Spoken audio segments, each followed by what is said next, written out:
उतार चढ़ाव के बीच हल्की कमजोरी के साथ बाजार में कारोबार आखिरी 1.5 घंटा रिकवरी आएगी या फिर होगी आज कमजोर क्लोजिंग।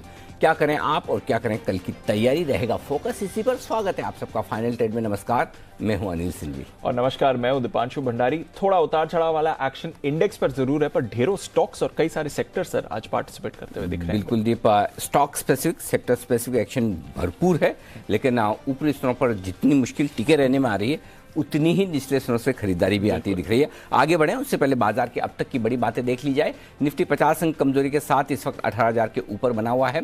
39,300 के आसपास बैंक निफ्टी वक्त बिताता हुआ नजर आ रहा है। Axis bank, Kotak bank, HDFC bank, ये बड़े प्राइवेट सेक्टर बैंक से जो थोड़े से कमजोर है, इससे बैंक निफ्टी पर दबाव है। लेकिन ऑटो, सरकारी बैंक, इंफ्रा, IT ये हैं सारे के सारे मजबूत, और इन सारी शेयरों की मजबूती के बीच में मिड कैप और स्मॉल कैप शेयरों में भी एक अच्छी तेजी का माहौल देखने को मिल रहा है। FMCG शेयर थोड़े कमज़ोर हैं आज के सेशन में। NBFCs, मेटल, प्राइवेट बैंक्स हल्के दबाव में है।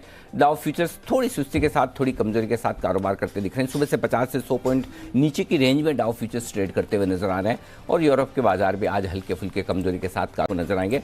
डाउ फ्यूचर्स की कमजोरी थोड़ी सी कम हुई है, अब 25-27 पॉइंट नीचे आपको डाउ फ्यूचर्स नजर आएंगे। यूरोप का काम करने का मन आज बिल्कुल भी नहीं है। कल भी ऐसे ही था सर।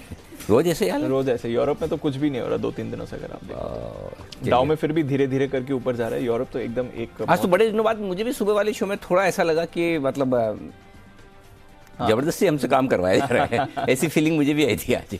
एक्चुअली लंबे वीकेंड का अभी तक ना उस वजह से नहीं, सुबह तो शुरुआत तो हमने अच्छी की थी। हाँ, मार्केट की वजह से तो दोष सारा बाजार को, हमारा अपना नहीं, हम तो एकदम चुस्त दुरुस्त एकदम। तो चलिए आखिरी 1.5 घंटे में कुछ तो होगा। जान आएगी या वैसे ही है इंडेक्स लेवल पर? अभी तक के मूड माहौल को देखकर लगने खाली एक ही चीज अच्छी है दीप, जिसकी वजह से मैं थोड़ा सा अच्छा सोच रहा हूँ। जी सर। कल का ट्रेड। हाँ। कल आखिरी 1 घंटे में अच्छी रिकवरी के साथ दिन के हाई पॉइंट पर बंद हुए थे, ताकत दिखाई थी। बिल्कुल। तो अगर उसी तरह से आज कुछ हो जाए, देखिए ग्लोबली कुछ खराब नहीं है, बहुत अच्छा नहीं है तो बहुत खराब भी नहीं है। 18,000 के ऊपर टिके रहने की कोशिश हम कर रहे हैं।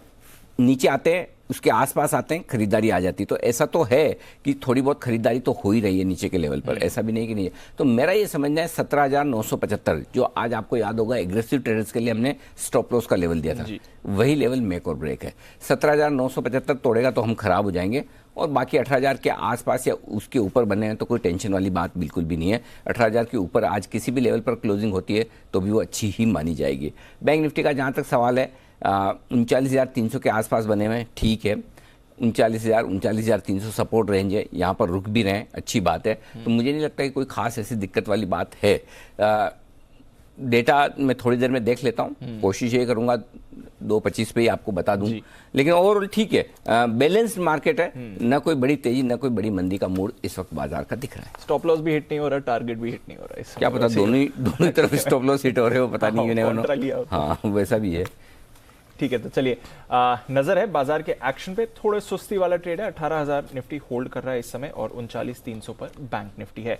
आइए आपको बता दें आज पूरे दिन कौन से स्टॉक्स हैं जो एक्शन में रहे हैं। कई सारे नतीजे आ गए हैं, कुछ और नतीजे आना बाकी हैं, और साथ ही आने वाले दिनों के लिए कुछ अहम ट्रिगर्स भी मानसी और वरुण के साथ। मानसी बताएं कौन से ट्रिगर्स पर रखनी है नजर? Good afternoon Deepanshu. निफ्टी में पावर ग्रिड के numbers IGL, max financial, BHEL, Bosch और पेट्रोनेट LNG वायदा बाजार में अपने नतीजे भी पेश करेंगे। पेट्रोनेट LNG नतीजों के साथ स्पेशल डिविडेंड पर भी सोच विचार करेगा, और साथ ही रोसेल इंडिया वॉलंटरी डीलिस्टिंग को लेकर आज सोच विचार करेंगे, तो इस पर भी नजर रहेगी। इंडियन होटल्स 2,000 करोड़ के राइट्स इशू के प्राइस, साइज और एंटाइटलमेंट रेशो पर आज फैसला आता हुआ दिखेगा। कल वायदा बाजार में Berger paints, FSL, bank of Baroda, India cement, Pidilite, strides pharma, Alembic pharma, metropolis health care के नंबर्स आते दिखेंगे। लिस्टिंग है कल नायका की, प्राइस बैंड 1,085 से 1,125 रुपए प्रति शेयर जिसकी है। लेटेंट व्यू एनालिटिक्स का IPO कल खुलेगा, प्राइस बैंड 190 टू 197 पर शेयर। पेटीएम का IPO कल बंद हो जाएगा, प्राइस बैंड जिसका 2,080 से 2,150 है। Dalmia Bharat sugar equity share holder, secured creditors और अनसिक्योर्ड क्रेडिटर्स की अलग अलग मीटिंग्स कल के दिन होने जा रही है। वहीं Reliance industries partly paid up equity shares के होल्डर्स तय करने के लिए रिकॉर्ड डेट है कल। मॉयल कंपनी बोर्ड बैठक कर रही है, नतीजे तो हैं ही, साथ ही बायबैक पर भी फैसला होगा और ऑयल इंडिया बोर्ड अंतरिम डिविडेंड पर विचार करेगा। साथ ही जीआरएम ओवरसीज स्टॉक स्प्लिट की कल एक्स डेट होगी। 11 नवंबर यानी गुरुवार का दिन वीकली एक्सपायरी तो होगी। साथ ही Astral limited, Balkrishna industries, Godrej consumer, HAL, NMDC, Page industry, Piramal enterprises, power finance corporation और जी एंटरटेनमेंट, इन तमाम कंपनियों के नंबर्स वायदा बाजार में आते हुए दिखेंगे। आईपीओ का अपडेट, सफायर फूड्स का आईपीओ इस दिन बंद हो जाएगा 11 नवंबर को। प्राइस बैंड जिसका 1120 से 1180 का है और आईओसी, बीपीसीएल, डाबर और आरईसी, ये 4 शेयर्स 11 नवंबर को एक्स डिविडेंड ट्रेड होते हुए दिखेंगे। ओके, तो ढेरों शेयर्स हैं, ढेरों खबरें हैं जहां पर आपको रखनी है नजर, कई सारे ट्रिगर्स बाजार के लिए भी। आइए आज के नतीजे और कुछ खबरें जाने वरुण के साथ। वरुण, गुड आफ्टरनून, बताएं। गुड आफ्टरनून दीप। तो सबसे पहले तो एमएनएम के जो नतीजे आए हैं अच्छे हैं। मुनाफा 162 करोड़ से बढ़ के 1432 करोड़। कंपनी का जो मार्जिन है 17.75% से गिर के 12.5% पे आया है, हालांकि हमारे अनुमान से बेहतर है। और कंपनी ने कहा है कि चिप की कमी के चलते उत्पादन बिक्री जो है वो प्रभावित हुई है। एमआरएफ थोड़े ढीले नतीजे हैं। मुनाफा 411 से घटकर 189 करोड़ पे आया है। मार्जिन जो है 20.4% से घटकर 10.6% पे आए हैं। और कंपनी ने 3 रुपये प्रति शेयर के डिविडेंड का ऐलान किया है। इंटरिम डिविडेंड है ये। सतलुज टेक्सटाइल कंपनी घाटे से मुनाफे में आई है। 4.72 करोड़ के घाटे के मुकाबले 41.7 करोड़ का मुनाफा कंपनी ने किया है। कोठारी शुगर मुनाफा 55 लाख से बढ़कर 6.35 करोड़ पे आया है। इसके अलावा केशोराम और नितिन स्पिनर्स ने भी अपने नतीजे घोषित किए जो कि अच्छे हैं। फोर्स मोटर्स अक्टूबर में घरेलू बिक्री जो है 1584 से घटकर 1173 के आसपास रही है।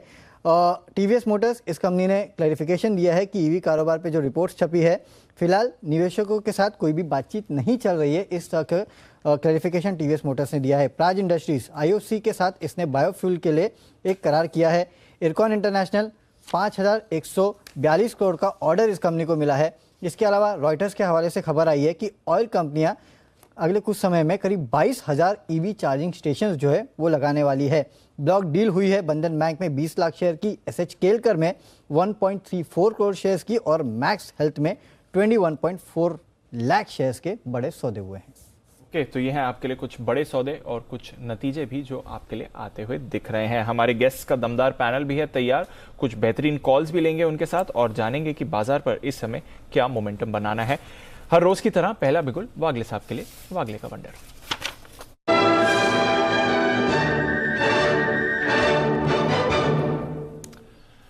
गुड आफ्टरनून वागले साहब, बताएं sir. Afternoon Deepanshu, afternoon Anil ji. एक मोमेंटम स्टॉक मेरे रडार पर आया है, ABFRL, आदित्य बिरला फैशन से 300 के पार अभी अभी निकला है, 302 का भाव है। मुझे लगता है ये 312 315 तक ये मोमेंटम में यही आज या मे बी आज और कल सुबह में जा सकता है, तो इसको बाय करके चले। 297 का स्टॉप लॉस, 312 315 का पहला टारगेट, 330 का दूसरा टारगेट, ये पोजिशनल है। ओके, 312 315 330 तीन टारगेट के लिए आदित्य बिरला फैशन में करें खरीदारी। आज सारे के सारे रिटेल स्टॉक्स में जबरदस्त एक्शन आता हुआ दिख रहा है। नायका की कल की लिस्टिंग के पहले एक और स्टॉक आपके सामने लाना चाहिए और वो है शॉपर्स स्टॉप। 10% से ज्यादा मजबूत देखा था मैंने पिछली बार थोड़ी देर वक्त पहले, और आज सुबह ही शॉपर्स स्टॉक रिकमेंड किया था। आशीष कुकरेजा साहब ने SPL मिड कैप में मेरे ख्याल से शॉर्ट टर्म पिक के तौर पर ही उनकी रिकमेंडेशन लिस्ट में भी था। हाँ, शॉर्ट टर्म पिक के तौर पर 370 में उन्होंने रिकमेंड किया था और आप देखिए 400 के पार निकलता हुआ 12% मजबूत तगड़ा एक्शन शॉपर्स स्टॉप में आता हुआ दिख रहा है। शॉपर्स स्टॉप के चार्ट्स पर एक बार राय ले ली जाए। सुमित जी, देखिए चार्ट्स, दीजिए राय। गुड आफ्टरनून अनिल जी। अनिल जी, शॉपर स्टॉप पे एक मोमेंटम बन रहा है। 400 के ऊपर अगर आज क्लोजिंग देखने को मिल जाती है तो शॉपर स्टॉप यहां से फिर और ऊपर का मूव दिखाएगा, जिसके अंदर 450 से 450 रुपए तक के लेवल देखने को मिल सकते हैं। आज का कैंडल बहुत स्ट्रांग है और वॉल्यूम्स के साथ है, तो 400 के ऊपर क्लोजिंग का मतलब हो गया स्टॉक के अंदर फ्रेश ब्रेकआउट, जिसमें 450 से 450 तक के लेवल आने वाले दिनों में फिर शॉपर स्टॉप पे देखने को मिल सकता है। ओके, नितिन मुरारकर साहब हमारे साथ तैयार हैं। आइए बिगुल उनके लिए, निफ्टी के निशानेबाज नितिन मुरारकर।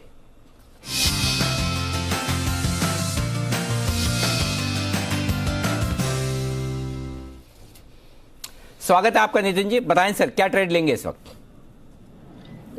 ये जो ट्रेड है अभी ये क्लोजिंग सेशन के लिए है और 18,000 की पुट ऑप्शन लेंगे जो मुझे 71-72 में मिल रही है, और एक छोटा स्टॉप लॉस रखेंगे। इसका स्टॉप लॉस होगा 50 रुपए का, यानी कि हम यहाँ से 22 से 23 रुपए का स्टॉप लॉस रख रहे हैं। ये इसलिए मैं ले रहा हूं क्योंकि अभी 18,100 के आसपास करीब 1:30 पे 100 पॉइंट की एक कैंडल बनी है 5 मिनट की, और उसमें ह्यूज वॉल्यूम के साथ सेलिंग हुई है, तो वो एक नेगेटिव पॉइंट मुझे दिखा। दूसरा, जो बड़े स्टॉक्स हैं जैसे एचडीएफसी बैंक, एचडीएफसी लिमिटेड, इनमें काफी ओपन इंटरेस्ट ऐड हो रहा है 5-5%, और वो सारे स्टॉक्स गिर रहे हैं। तो मुझे ऐसा लग रहा है कि हो सकता है उसमें शॉर्ट बिल्डअप हो रहा है, और निफ्टी में भी शॉर्ट बिल्डअप होने के चांसेस हैं, क्योंकि कॉल राइटिंग्स काफी हो रही है 18,100 18,000 पे। तो मोस्ट लाइकली क्लोजिंग में हम लोग नीचे की तरफ मूव कर सकते हैं, इसलिए मैं 18,000 की जो पुट ऑप्शन है वो 71-72 पे लेने की रिकमेंडेशन दे रहा हूं। टारगेट आपको क्लोजिंग तक रखना है, 125 तक भी टारगेट हो सकता है। स्टॉप लॉस 50 रुपए का रखना है। ओके, तो ये है आपके लिए निफ्टी पर 18,000 की पुट खरीदने की राय। थोड़ा यहाँ से नितिन जी बाजार में कमजोरी देख रहे हैं, 70-72 के करीब खरीदिए, 125 तक के टारगेट्स के लिए यहाँ पर आप एक्शन एक्सपेक्ट कर सकते हैं। तो थोड़ी सुस्ती है, इंडेक्स लेवल पर पुट खरीद कर आप जा सकते हैं। पर एक स्पेस जहां पर रखनी है नजर, कल हमने देखा बढ़िया एक्शन यहां पर बनते हुए दिख रहा था, आज भी कुछ स्टॉक्स यहां से पार्टिसिपेट कर रहे हैं। लॉजिस्टिक्स सेक्टर क्या है, यहां पर सरकार के बड़े प्लान्स, आइए इसके बारे में जानते हैं मानसी के साथ। मानसी बताएं। बिल्कुल दीपांशु, देखिए लॉजिस्टिक्स कॉस्ट जो है उसे घटाने के लिए सरकार मेगा प्लान तैयार कर रही है।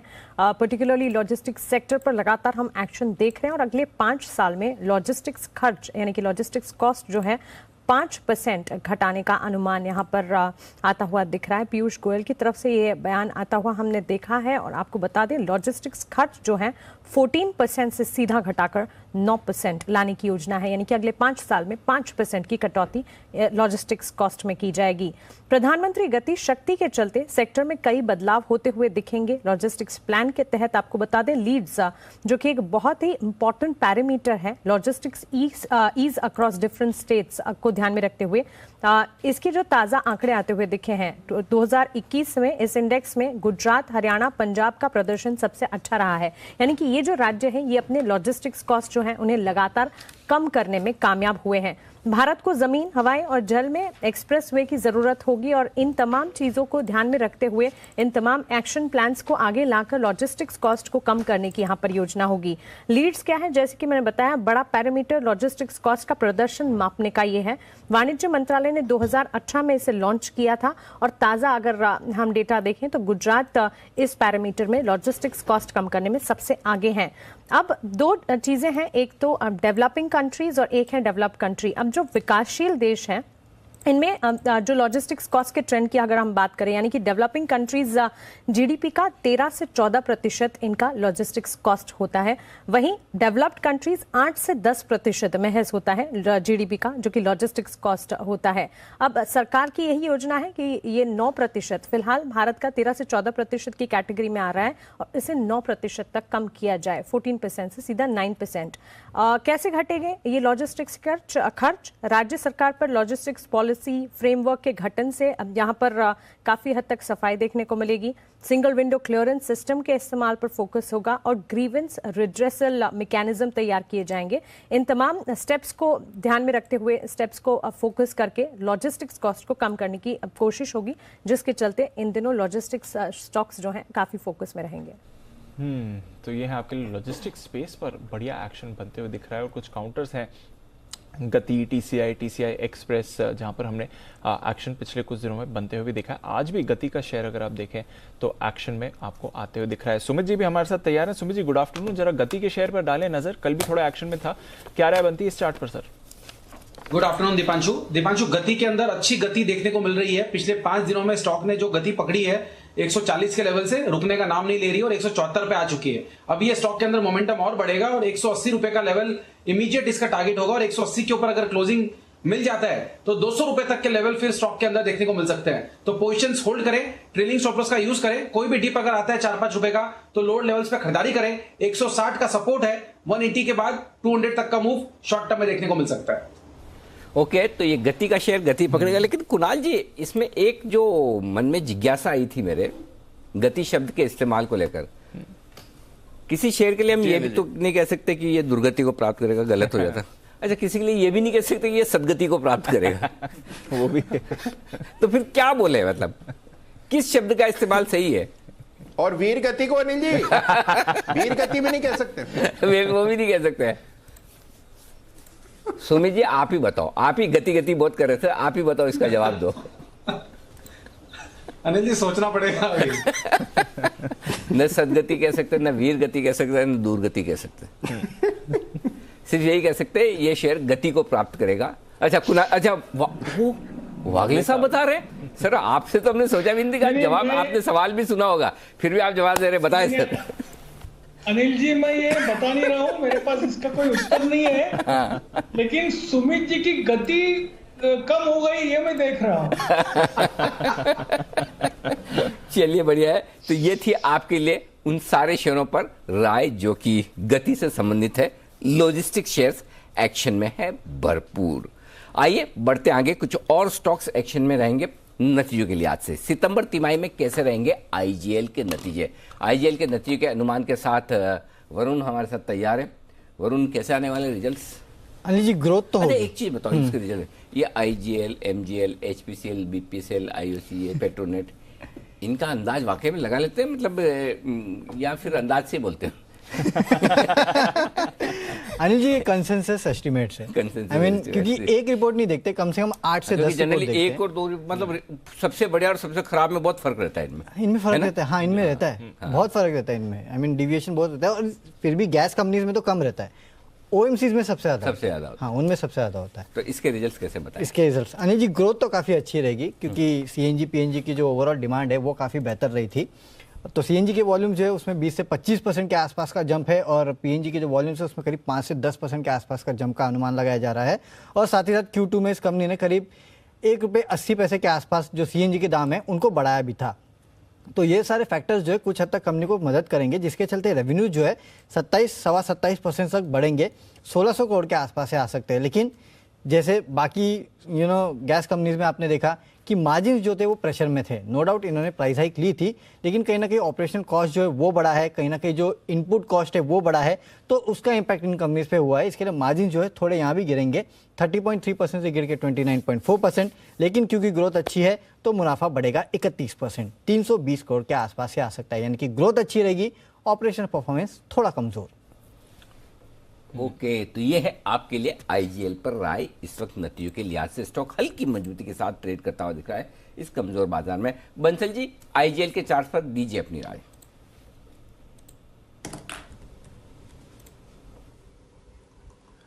अनिल जी टेक्निकली देखें तो स्ट्रक्चर ठीक है, ओवरसोल्ड टेरिटरी में है। शॉर्ट टर्म चार्ट्स में एक ब्रेकआउट हुआ है, ब्रेकआउट के बाद कंसोलिडेट हो रहा है। नीचे में 488 एक सपोर्ट है, तो जिनके पास है 488 के स्टॉप लॉस के साथ बने रहें। और फ्रेश खरीदारी की राय होगी जब ऊपर में 497 के लेवल्स टपेंगे, तो 497 के ऊपर फ्रेश बाइंग की राय है, 488 स्टॉप लॉस है। ओके, तो ये है आपके लिए आईजीएल पर राय। और बहुत ही गति के साथ ट्वीट आ रहे हैं गति के ऊपर। हाँ। कुछ लोग कह रहे हैं तीव्र गति नाम रखिए, कुछ लोग अधोगति और ऊर्ध्व गति, आप जान दीजिए। अधोगति हाफ, हाँ। वो थोड़ा समझ रहे हैं। हाँ। ऊर्ध्वगति थोड़ा अधोगति नहीं, अधोगति, अधोगति नीचे ऊर्ध्वगति ऊपर, ऐसा है अधोगति ऊपर से गया, आपकी ऊर्ध्वगति से निकल गया। और कुछ तीव्र गति, अरे पूछो मतलब लोगों में गजब की वो है, क्या कहना चाहिए, द्रुत गति, गजब, गतिहीन नहीं हो, प्रगति। प्रगति। हाँ, सारे बढ़िया बढ़िया नाम आ रहे हैं। तो चलिए बढ़िया है, आप इसी गति से अपने ट्वीट भेजते रहें, बताते रहें, जो सबसे ज़्यादा पसंद आएगा वो नाम रख लिया जाएगा। लेकिन प्रगति को नहीं माना जाएगा, प्रगति में कोई गति नहीं है तो वो खाली नाम के पीछे है। अच्छा, इस बीच एक अच्छी चीज हुई है, वो जरा देख लें। पिछले कुछ मिनटों में डाउ ने गति पकड़ी है। जरा डाउ आपके सामने लाया जाए, लाल से हरे निशान में लौटता हुआ दिखा है।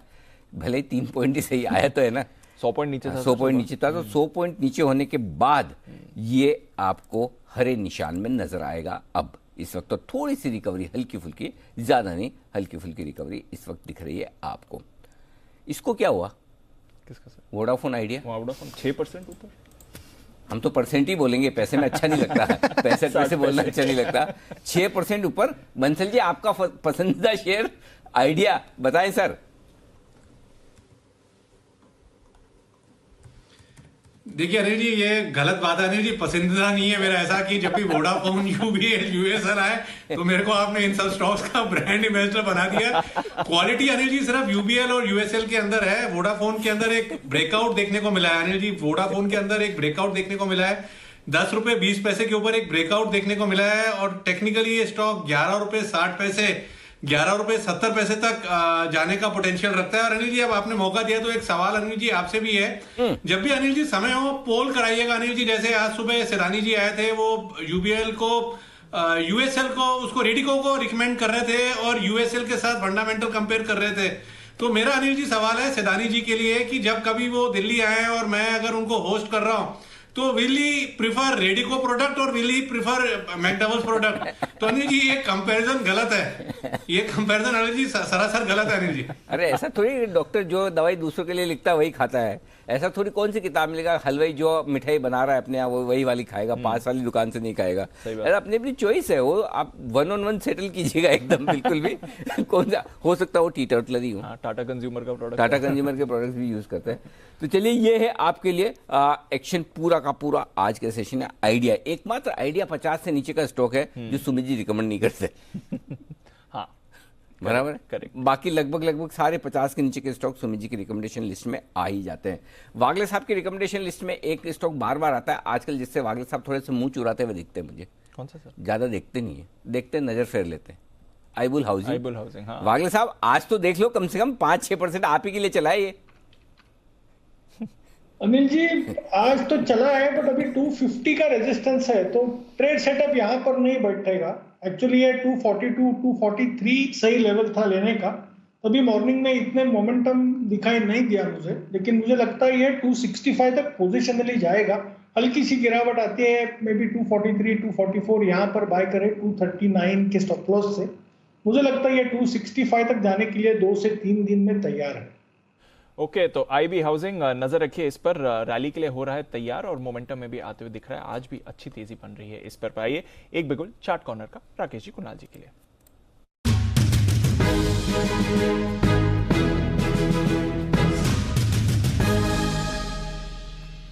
बताएं सर।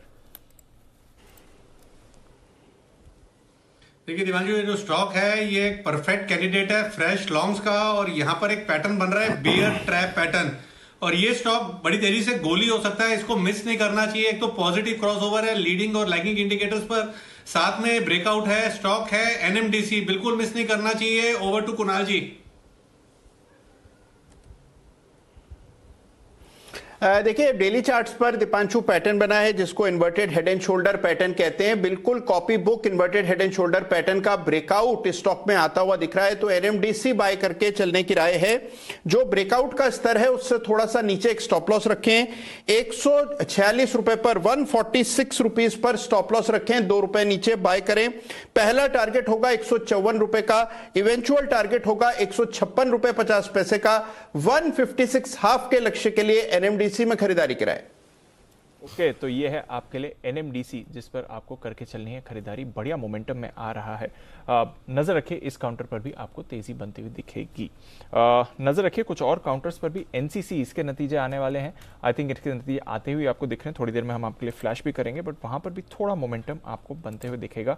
और सुमित जी का फेवरेट स्टॉक है एनसीसी के नतीजे। 1708 करोड़ से बढ़कर 2580 करोड़ की आय आई है, तो दमदार उछाल हमने आय में देखा है। मजबूत एग्जीक्यूशन इस कंपनी की, ऑर्डर बुक भी दमदार रही और लगातार नए ऑर्डर्स के अपडेट्स भी आते रहते हैं, और उसी के दम पर आप देख रहे हैं कि आय में एक बड़ा उछाल आया है और स्टॉक भी रिएक्ट कर रहा है 4% ऊपर।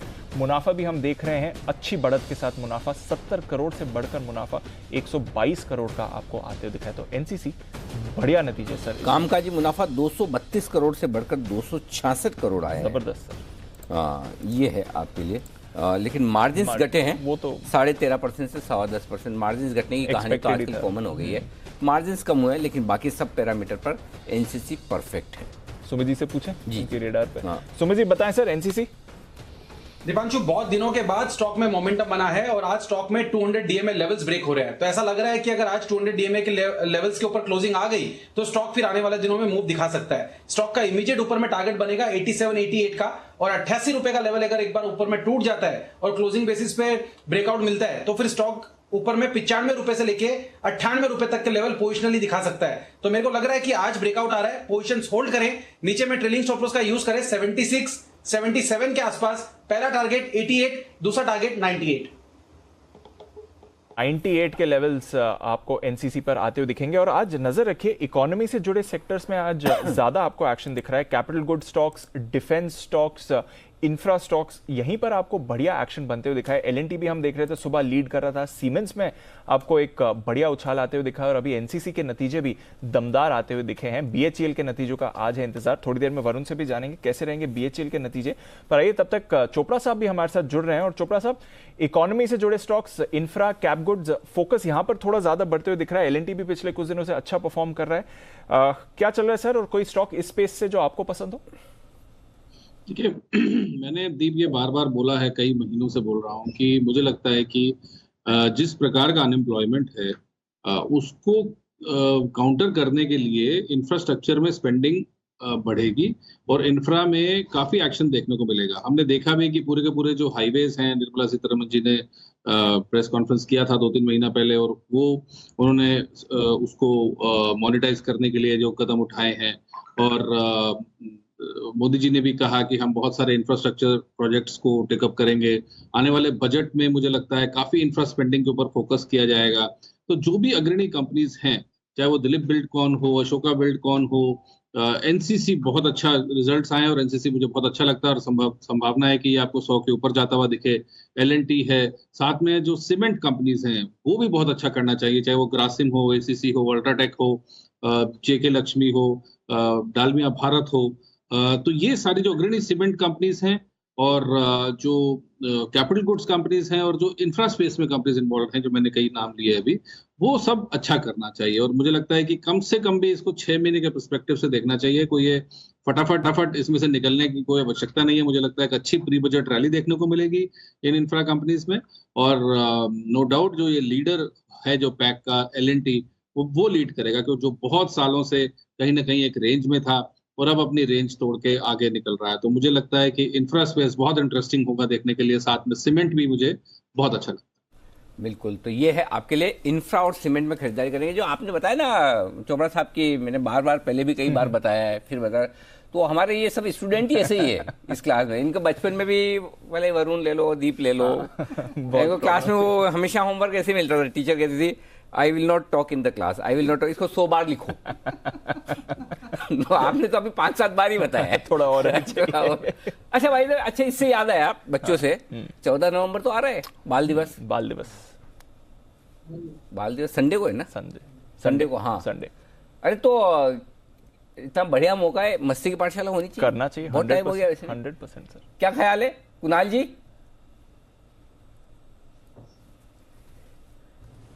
अनिल जी, मैं आपने मेरे मुंह की बात छीन ली अनिल जी। यही कहने वाला था आपको कि बहुत अरसा हो गया अनिल जी। वो तो आपकी छीनी बात अनिल जी, ठाके लगाए समय हो गया, बिल्कुल करना चाहिए अनिल जी। मैं नहीं छीनूंगा, आप ही बोल दो हाँ मस्ती की पाठशाला है शुक्रवार को 3:30 बजे। अनिल जी, टॉपिक चुनिए अच्छा सा। टॉपिक तैयार है आपके सामने। आप बच्चे हैं नहीं, बड़े हैं। तो सारे बच्चे ना बड़े होना चाहते हैं और सारे बड़े बच्चे होना चाहते हैं, लेकिन अनफॉर्चुनेटली रोल रिवर्सल होता नहीं है। तो कुणाल जी, आपको जवाब इस बात का देना है कि अगर आपको फिर से बच्चा बना दिया जाए तो ऐसा कौन सा काम है जो आप करना चाहेंगे, जो आपको लगता है कि यार मैं बच्चा बन जाऊं, वापस स्कूल जाने वाला, कॉलेज जाने वाला। मैं कॉलेज वाला बच्चा नहीं, कॉलेज नहीं, स्कूल तक का ही रखेंगे। तो अगर आपको फिर से बच्चा बनने का मौका मिले तो ऐसा कौन सा काम है जो आप करना चाहेंगे, चाहे वो पढ़ाई लिखाई से हो, चाहे कोई और खेल कूद से रिलेटेड हो, चाहे आपकी एक्स्ट्रा करिकुलर एक्टिविटीज कोई भी हो, वो करना चाहेंगे? ठीक है, टॉपिक ठीक है, सुमित जी चलेगा ये? हाँ अनिल जी, जोरदार टॉपिक है। जोरदार टॉपिक, आइडिया आ गया लगता है सुमित जी को अभी से एकदम। Bansal ji, okay game? बिल्कुल अनिल जी ओके है, बस कोई होमवर्क मत दे दीजिएगा अनिल जी, उसके अंदर की कागज पे लिखो 100 बार 50 बार। वो तो देखो चोपड़ा साहब देंगे होमवर्क जो भी देना। तो आप सब लोग अपने दिमाग के घोड़े दौड़ाइए और सोच लीजिए कि एक ऐसा काम कोई जो आप करना चाहते हैं। बेसिकली क्या है कि पूरा मामला जो है ना बचपन का है। तो अगर आपको लगता है कि बचपन में कोई भी ऐसी चीज जो मैं नहीं कर पाया वो करना चाहता हूँ, वो भी हो सकता है, या फिर से करना चाहता हूँ जिसको करने में आपको बड़ा मजा आया हो। मतलब दोनों चीज हो सकती है, दोनों तरह के। एक तो ये कि जो कर करके मजा आया कि भाई वो वापस करना चाहते हैं, या एक जो नहीं कर पाए वो करना चाहते हैं, दोनों में से कुछ भी हो सकता है, दोनों हो सकता है। तो आपके लिए मस्ती की पाठशाला का टॉपिक इस बार बाल दिवस के खास मौके पर यही है कि एक ऐसा काम जो अगर आपको फिर से बच्चा बना दिया जाए तो आप जरूर करेंगे। शुक्रवार 3:30 बजे मस्ती की पाठशाला। जबरदस्त, मजा आएगा, बहुत मजा आएगा। चलिए, तो मस्ती की पाठशाला के लिए हो जाइए तैयार, और कुछ बेहतरीन डिस्कशंस भी होंगे हमारे एक्सपर्ट्स के साथ। पर आइए, जैसे बात कर रहे थे, इकोनॉमी से जुड़े स्टॉक्स में है एक्शन, और आज आने वाले हैं BHEL के भी नतीजे। एक बार वरुण से जान लेते हैं कैसे रहेंगे BHEL के नतीजे। वरुण बताएं। तो दीप, घाटा तो होगा, इतना तो पक्का है ना। अब वो एक तो बॉटम लाइन पे घाटा होगा, अब एबिटा पे घाटा होगा या मुनाफा होगा, ये थोड़ा ग्रे एरिया है। हालांकि हमारा अनुमान घाटे का ही है, क्योंकि जब मुनाफे का हमने अनुमान लगाया तो घाटा ही आया है। तो लगातार 7वीं तिमाही होगी जहाँ पे कंपनी घाटा पोस्ट करने वाली है। अब ऐसा क्यों? एग्जीक्यूशन कंपनी का अच्छा था, उसमें कोई दिक्कत नहीं है। ऑपरेटिंग लेवरेज जो है वो भी सुधर रही है, लेकिन कच्चे माल के जो दाम बढ़े हैं उसका इम्पैक्ट भेल पे भी पड़ेगा, और इसके लिए आपको घाटा देखने मिलेगा। हमारा अनुमान है बॉटम लाइन पे करीब 99 करोड़ के आसपास का घाटा आने वाला है। एबिटा फ्रंट पे अगर आप देखेंगे तो 6 करोड़ के आसपास का घाटा कंपनी क्लॉक करेगी। हालांकि साल दर साल अगर आप देखेंगे तो घाटा कम होने वाला है। 556 करोड़ से घट के 99 करोड़ पे आएगा बॉटम लाइन पे। एबिटा में 632 करोड़ से घट के करीब 6 करोड़ के आसपास आने वाला है। ऑर्डर बुक काफ़ी स्ट्रांग रही है। आपको याद होगा हाल ही में nuclear power corporation of India से जो कंपनी को ऑर्डर मिला था उसका इंपैक्ट देखने मिलेगा। इसके लिए इस बार जो ऑर्डर बुक है उसमें करीब 3 गुने के आसपास का उछाल देखने मिलेगा। 25 करोड़ के आसपास ये रहेगी। कुल ऑर्डर बुक जो है 1 लाख करोड़ के ऊपर 1,07,000 करोड़ के आसपास आने का अनुमान है। रेवेन्यूज जो है 42% बढ़ेंगे, 5,253 करोड़ के आसपास आने का अनुमान है।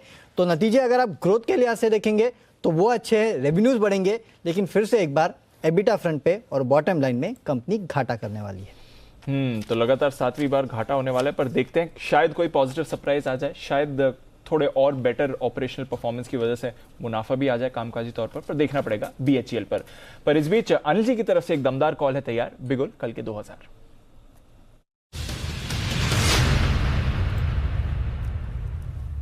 जी सर। दीप, खरीदारी करने की राय और खरीदना है बैंक ऑफ बड़ौदा के फ्यूचर्स 106.75 107 रुपए के आसपास ये ट्रेड कर रहे हैं। यहाँ पर खरीदारी करने की राय है। सरकारी बैंकों पर हम लगातार बुलिश है। SBI को हमने दिवाली पिक के तौर पर भी दिया था। मुझे लगता है कि सरकारी बैंकों में अच्छी तेजी। बैंक ऑफ बड़ौदा हमने पहले भी रिकमेंड किया था, लास्ट वीक किया था। लगभग सारे टारगेट आ गए हैं। लगभग सारे सरकारी बैंक 15-20% बढ़े हैं जी। जम्मू कश्मीर बैंक भी हमारी रिकमेंडेशन बिल्कुल अच्छा चल गया है। तो मुझे लगता है बैंक ऑफ बड़ौदा भी यहाँ से कुछ और कमाल कर सकता है। 101 रुपए ये स्टॉप लॉस का लेवल होगा आपका। ऊपर के जो टारगेट बनेंगे 110 का छोटा टारगेट है, 114 और 118, ये 3 टारगेट के लिए बैंक ऑफ बड़ौदा में पोजिशनली हफ्ते भर के लिए आपको ट्रेड करना चाहिए। ये आपके लिए खरीदारी करने की राय। धीरे आराम से चाहे तो डिलीवरी खरीद ले, फ्यूचर में ना खरीद लो, ताकि आपको आराम से उतना ही खरीदें जिसमें आपको स्टॉप लॉस लगाने की जरूरत ना पड़े। सेफर साइड में लगाएं, बाजार के मूड के हिसाब से अगर जरूरत हो तो, अदरवाइज जरूरी नहीं है। केनरा बैंक भी हमने पिछले हफ्ते रिकमेंड किया था। केनरा बैंक के सारे टारगेट हासिल हुए। HAL हिंदुस्तान एरोनॉटिक्स भी रिकमेंडेशन लिस्ट में था, वो भी अपना टारगेट हासिल करता हुआ दिखा है। लगभग टारगेट के आसपास पहुंच गया है। सो ओवरऑल टारगेट आ रहे हैं। सिर्फ एक बैंक निफ्टी का कल का जो कॉल ऑप्शन है वो आज आप होल्ड कर सकते हैं। क्लोजिंग बेसिस पर अगर 39,100 के नीचे बंद होता दिखेगा तो एग्जिट करेंगे, अदरवाइज कल के लिए होल्ड करेंगे। तो ये सारे आपके लिए टारगेट्स हैं जिन पर आपको फोकस करना है। बिल्कुल। दिवाली के दिन आपने bank of Baroda stock of the day था, दिवाली के दिन 102 पर रेकमेंड किया था।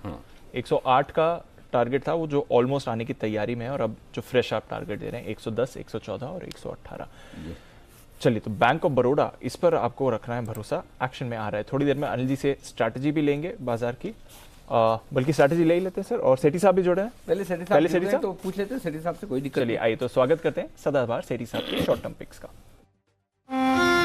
कभी कभी खुशी के लिए कुछ ज्यादा नहीं, एक अनजान दोस्त ही काफी है। एबिक्स कैश हर खुशी के लिए काफी है।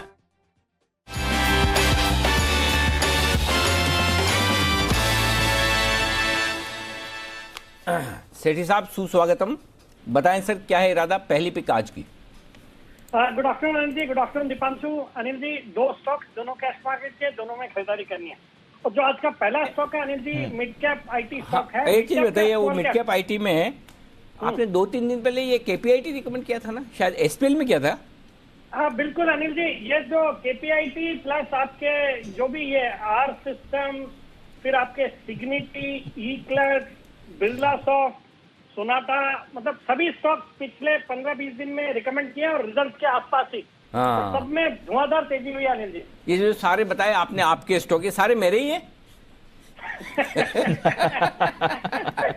सेठी जी आपके मुंह में घी शक्कर का मिक्सचर अगर सारे के सारे मेरे हो जाए हम तो इसी में खुश है। सेठी साहब ने बोल दिया।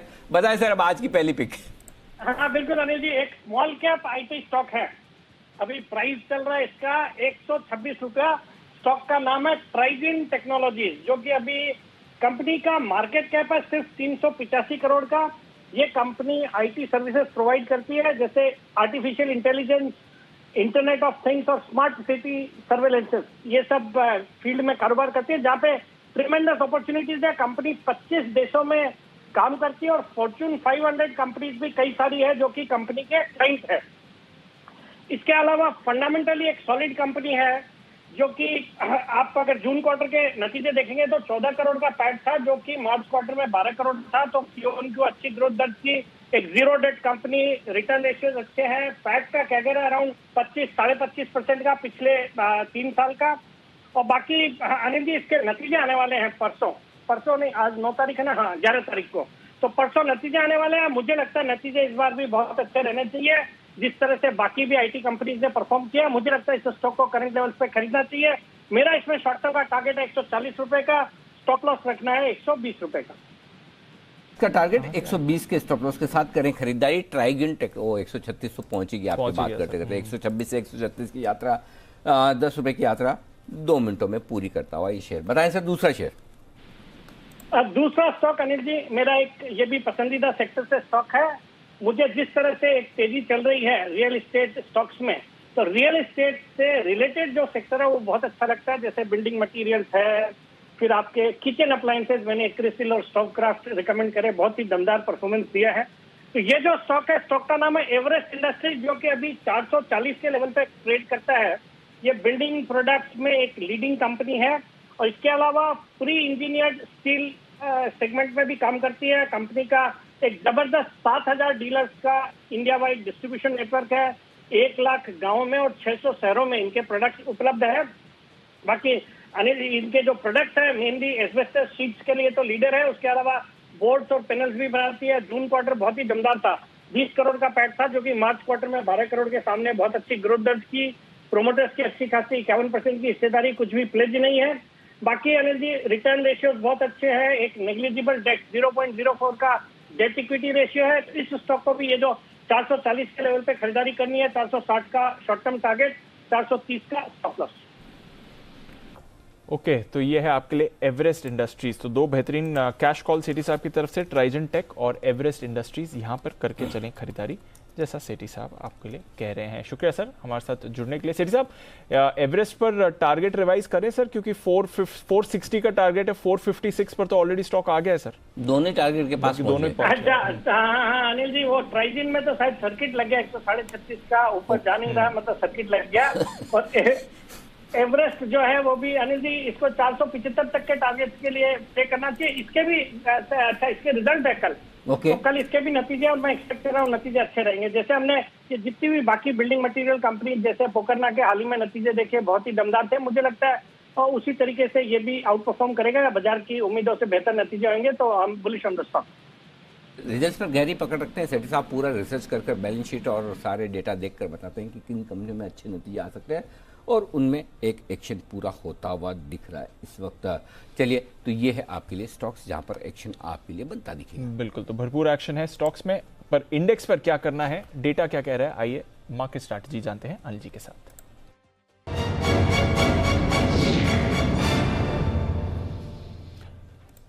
सर डाउ फ्यूचर्स रिकवर होकर एकदम सपाट है, नास्डैक फ्यूचर्स हल्के पॉजिटिव ट्रेड करते हुए दिख रहे हैं और हम देख रहे हैं कि एशिया में भी ठीक ठाक कारोबार आज हुआ, बल्कि हांगकांग के बाजार हल्की बढ़त के साथ बंद हुए। जापान में थोड़ी सी सुस्ती जरूर थी। यूरोप में एकदम सपाट मिला जुला कारोबार हो रहा है, जैसे हम पिछले 2 दिनों से देख रहे हैं। तो ग्लोबल क्यूज ठीक ठाक है सर, कोई ऐसी बड़ी मूव नहीं आ रही है, बट हाँ डाउ फ्यूचर्स नीचे से रिकवर होकर एकदम सपाट है। क्या करना है सर? दीप देखो जो डेटा दिख रहे हैं, डेटा ये कह रहे हैं कि 18,000 के नीचे बंद नहीं होने चाहिए। 17,975 18,000 स्ट्रॉन्ग सपोर्ट जोन है। 18,000 के पुट पर 40 लाख शेयर हैं और 18,000 के कॉल्स पर 33 लाख शेयर। तो जैसे आप 18,000 के आसपास आते हैं तो वहां पर बाइंग का सपोर्ट आ जाता है। तो अगर आज 18,000 के ऊपर हम बंद होते तो अच्छे ही हैं, कोई दिक्कत वाली बात नहीं है। बेस 17,900 पर शिफ्ट हो चुका है, जहां पर हाईएस्ट ओपन इंटरेस्ट और 18,100 पार नहीं होगा। ओके हाँ, 18,100 भी पार नहीं होगा क्योंकि 60 लाख शेयर वहां पर कॉल्स में है, 25 लाख शेयर। तो बेसिकली कॉल राइटिंग भी दबा कर हुई है 18,100 के आसपास। तो रेंज जो निफ्टी की बनकर निकल कर आती है 17,900, 18,100 और 18,000 के थोड़ी सी ऊपर क्लोजिंग होने की संभावना 18,000, 18,050 की रेंज में ये डेटा अभी तक दिखा रहे हैं। तो कोई खास ट्रेड अभी बनता नहीं है। और ग्लोबल मार्केट्स भी देखिए 11 दिन से नेस्डेक हाई बना रहा है, डॉ भी मजबूत है। तो थोड़ी बहुत अगर प्रॉफिट बुकिंग आ जाए या सुस्ती हो जाए तो कोई बड़ी बात नहीं, इसलिए बेहतर है कि फ्रेश लॉन्ग ऐड ना करें, अभी इंतजार करें, पहली चीज। अब आइए बैंक निफ्टी 39,000 के नीचे नहीं बंद होगा, ये इत्मीनान रखिए। 17 लाख शेयर है वहां पर पुट में, 40,000 तो बहुत ही दूर हो जाता है। खैर अब तो हम 39,300 के आसपास है। उससे पहले 39,500 यहाँ पर रुकावट है। 25 लाख शेयर 39,500 के कॉल ऑप्शन में है और पुट में भी 13 लाख शेयर। तो 39,500 के आसपास आते ही प्रॉफिट बुकिंग और बिकवाली आएगी। तो अब रेंज थोड़ी सी बैंक निफ्टी की नीचे शिफ्ट हुई, एक ही रिस्क है ये 39,000, 39,500 इस रेंज में बैंक निफ्टी रहेगा। तो कहीं ना कहीं क्लोजिंग जो बैंक निफ्टी की मिलनी चाहिए 39,300 के आसपास हो जाए, बहुत बढ़िया, नहीं तो 39,125 के आसपास। ओके हाँ, तो ये है। तो मेरे ख्याल से एक दिन और इंतजार करेंगे। आपके बैंक निफ्टी के कॉल ऑप्शन है, एक दिन और देख लें। अगर कल में रिकवरी होती है तो ठीक, नहीं तो फिर एग्जिट कर लेना चाहिए, क्योंकि 39,500 पर कॉल राइटिंग थोड़ी ज्यादा हुई है, वो थोड़ी सी रिस्क है। और उसकी वजह ये कि प्रीमियम कल काफी ज्यादा बढ़ गई थी, वो प्रीमियम में एडजस्ट होती हुई दिख रही है। आप देखिए निफ्टी की प्रीमियम 54 पॉइंट से घटकर 12 पॉइंट रह गई। बैंक निफ्टी में 100 पॉइंट की प्रीमियम निकल गई, 214 पॉइंट की प्रीमियम में 114 रह गई। बिल्कुल, तो वो प्रीमियम का नुकसान लॉन्ग पोजीशन में ज्यादा हुआ है। तो इसलिए थोड़ा सा वेट एंड वॉच वाला मामला रखें, फ्रेश पोजीशन ना बनाएं तेजी की तरफ। बिल्कुल, तो फ्रेश पोजीशन नहीं बनाएं। और मंदी की भी या रहने दें अभी? मंदी के लिए तो बात अभी करनी, मंदी के लिए तो अब 18,000 के नीचे बंद होने दो तब सोचेंगे। वो आप वैसे भी कह रहे हैं अभी नहीं होगा। चलिए ठीक है, तो फिर थोड़ा सुस्त है बाजार, बट ऐसी कोई परेशानी नहीं है। तेजी की फ्रेश पोजीशन अभी नहीं बनानी है, ये सलाह आ रही है अनिल जी की तरफ से। इस बीच बॉश के काउंटर पर नजर रखिए, इसके नतीजे आने वाले हैं और उससे पहले हम थोड़ा एक्शन देख रहे हैं। 2.5% ऊपर बॉश अभी आपको आते हुए दिखा है, तो थोड़ा एक्शन इस काउंटर में आपको बनते हुए दिखेगा। एक्शन कुछ और स्टॉक्स जिसमें बन रहा है, एक ऐसा ही स्टॉक वागले साहब ने रिकॉग्नाइज किया है, बिगुल वागले का वंडर।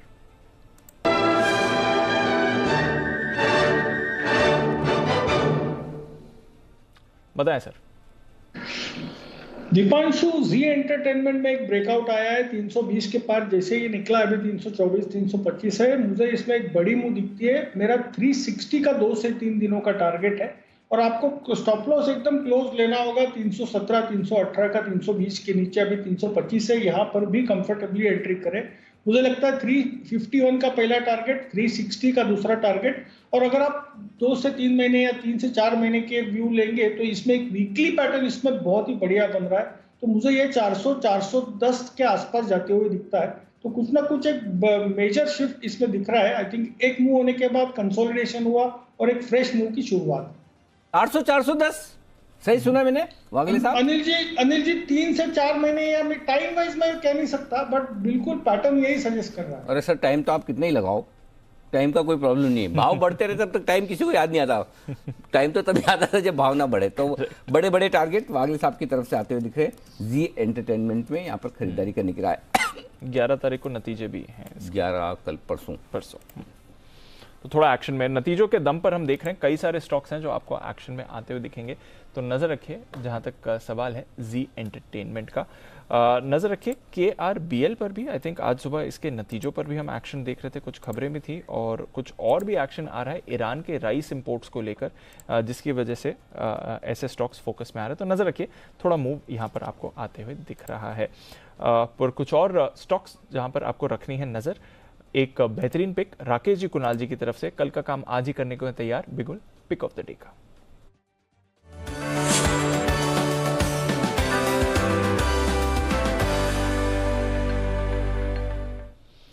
बताएं सर।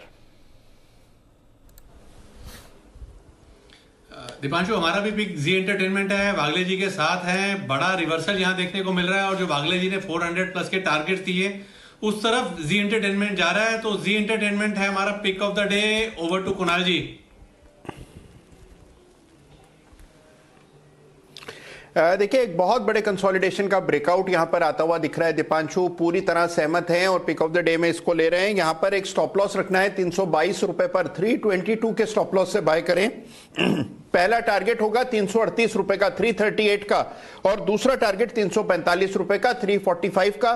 345 तक का अपसाइड जी में आपको तुरंत बनते हुए दिखेगा। बाय करने की राय जी एंटरटेनमेंट पर खरीदारी की राय है। 345 तक के टारगेट यहां पर आपको आते हुए दिख सकते हैं। तो नजर रखें 11 तारीख को नतीजे भी हैं और नतीजों से पहले बाजार का फोकस भी इस काउंटर पर आ रहा है। नतीजों की बात निकली है तो कुछ और काउंटर्स जहां पर नतीजों का है इंतजार। बर्जर पेंट्स कैसे रहेंगे इनके नतीजे, वरुण बताइए। ऑपरेशनल फ्रंट पे फिर से एक खराब नतीजे आपको देखने मिलेंगे, जाहिर सी बात है, सबका ही ये हाल है। और आपने एशियन पेंट्स में देख लिया था किस तरह का मार्जिन पे हिट देखने मिला था। इस कंपनी के भी मार्जिन जो है वो गिरेंगे। हमारा अनुमान है 19.2% से गिर के 16.3, यानी करीब करीब 300 बेसिस पॉइंट के आसपास की गिरावट जो है इस कंपनी के मार्जिन में आपको देखने मिलेगी। वॉल्यूम ग्रोथ सबसे इंटरेस्टिंग ये रहती है, माना जा रहा है कि करीब 12 से 14% के आसपास की वॉल्यूम ग्रोथ जो है इस बार आपको देखने मिलेगी। वाटर प्यूरिफाइंग और कंस्ट्रक्शन केमिकल का जो ओवरऑल सेगमेंट है वहाँ से जो मांग है वो ओवरऑल काफ़ी बेहतर थी, तो वहाँ से भी मदद मिलेगी। अंतर्राष्ट्रीय कारोबार जो है वहाँ करीब 10 से 12% के आसपास की बढ़ोतरी जो है वो देखने मिलेगी। ओवरऑल जितनी भी सब्सिडरीज है कंपनी की वहाँ से रेवेन्यूज 14% बढ़ेंगे, 1990 करोड़ के आसपास ही आएंगे। मुनाफा जो है 5.5% गिर सकता है, 210 करोड़ के आसपास आने का अनुमान है। तो रेवेन्यूज अच्छे रहेंगे, वॉल्यूम ग्रोथ ठीक ठाक रहेगी। फिर से एक बार मार्जिन्स खराब। ओके, मार्जिन्स कमजोर होने की संभावना है बर्जर पेंट्स में। एशियन पेंट्स में भी यही प्रॉब्लम थी ना? बिल्कुल सेम प्रॉब्लम। ज्यादा गिरावट हो गई थी मार्जिन किस में? एशियन पेंट्स में भी हुई थी। इनमें कम होगी? नहीं, इसमें भी होगी, अच्छी खासी गिरावट होगी। लेकिन वो ये एशियन पेंट से बाद में आके कहा था कि हम प्राइस हाइक करेंगे, तो उसके चलते वो स्टॉक चल गया था। ओके, तो चलिए ये है आपके लिए बर्जर पेंट्स के नतीजों का अनुमान। आइए अब मुलाकात करते हैं बसीन साहब से।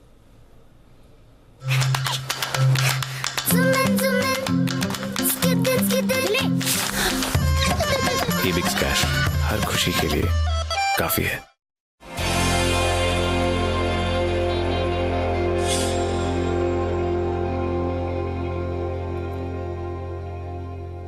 वसीम साहब स्वागत है आपका, गुड आफ्टरनून। सुबह की कॉल महिंद्रा एंड महिंद्रा आपने खरीदारी की राय दी थी, स्टॉक के रिजल्ट्स भी दमदार आए, आपने प्रॉफिट बुकिंग करने के लिए भी कहा है। एक अपडेट दें सर, बताएं पहले, उसके बाद लेता हूं fresh calls. Good afternoon Anil ji. बिल्कुल M&M मैंने कहा था और रिजल्ट बहुत अच्छे। अभी भी मैं कह रहा हूँ 925 का या क्या 1000 का भाव हो जाएगा M&M का। ऑटोज में बहुत तगड़ी चाल आएगी और अभी लेने का मौका है।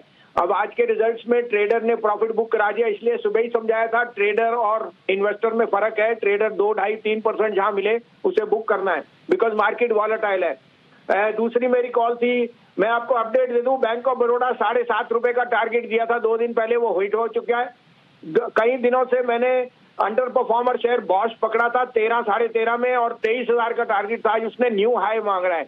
अभी भी मैं कह रहा हूँ बॉश 23,000 जाएगा, आप देख लेना अगले 6 महीने में।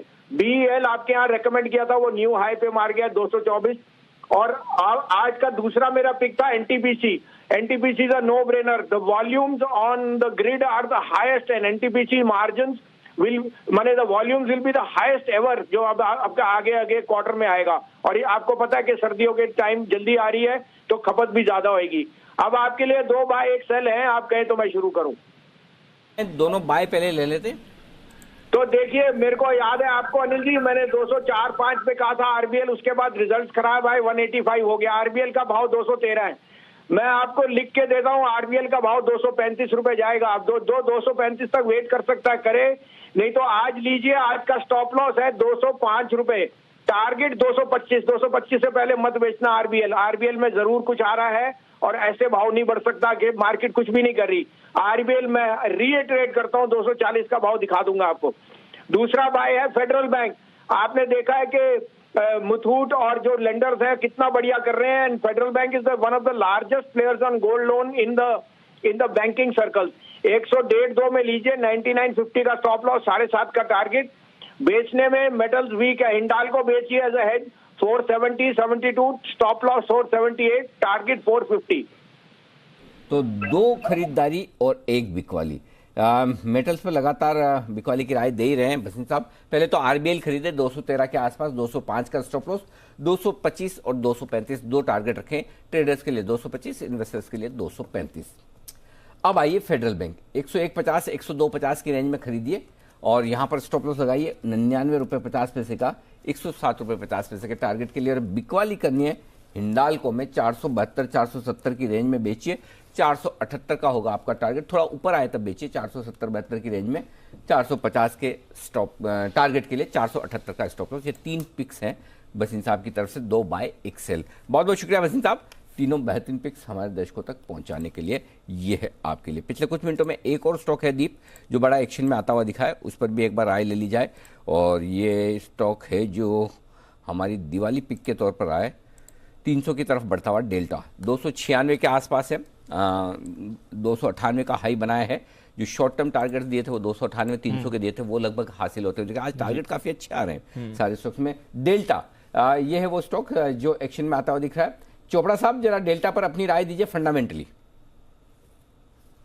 अनिल जी देखिए, ये बात तो थी कि रिवेंज टूरिज्म आएगा और डेल्टा कॉर्प ऐसी कंपनी है जो कि टूरिज्म से रिलेटेड है, कैसीनोज हैं, और मुझे लगता है कि एक बहुत अच्छी चाल आई है, मगर 300 के ऊपर एक बार प्रॉफिट बुक करना बनता है स्टॉक में।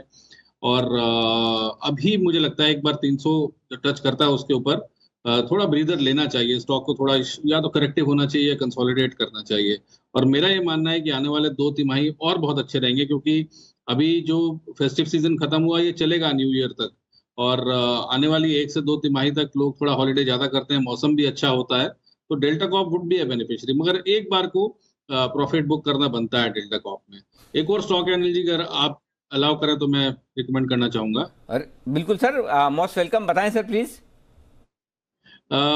मुझे लगता है कमिंस बहुत अच्छा प्लेस्ड है और चार्ट्स पे भी बहुत अच्छा लग रहा है, फंडामेंटली भी बहुत स्ट्रांग कंपनी है।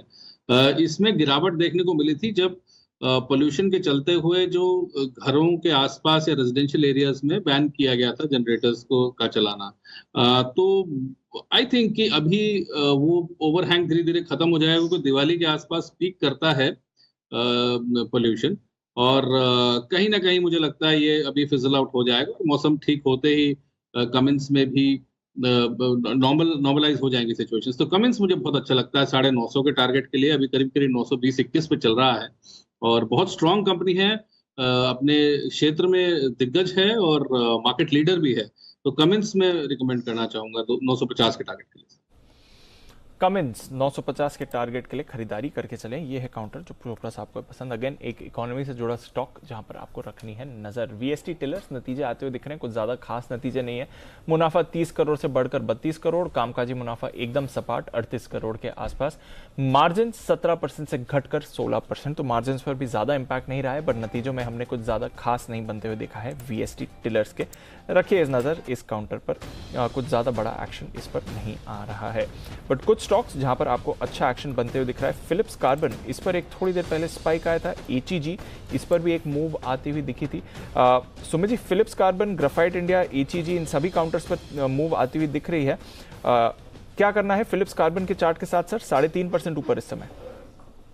बिल्कुल दीपांशु, स्टॉक्स के अंदर मोमेंटम बन रहा है, और फिलिप कार्बन के अंदर पिछले 5 दिनों के हाई टूट रहे हैं। 200 डीएमए के पास ये ट्रेड कर रहा है। 230 का इसका इमीडिएट हडल है। 230 का लेवल टूटने पे स्टॉक में 240 से 245 तक का मूव ऊपर में देखने को मिल सकता है। तो नीचे में जो स्टॉक का सपोर्ट है वो 218 से 220 के आसपास का है। एग्जिस्टिंग पोजीशंस होल्ड करें, 230 के बाद और ऊपर का मूव बनेगा 240 से 245 तक के लेवल फिर शॉर्ट टू मीडियम टर्म में देखने को मिल सकता है। बिल्कुल, तो नजर रखिए फिलिप्स कार्बन में आपको अच्छा एक्शन बनते हुए दिख रहा है। गुजरात फ्लोरो, ये एक और काउंटर है जहां पर आपको मूव अच्छी हुई दिख रही है। किरण जी को पसंद है, सिद्धार्थ जी ने भी रेकमेंड करा है। कुणाल जी जरा गुजरात फ्लोरो का चार्ट देखें, अच्छा स्पाइक आया है आज सर इस काउंटर पर।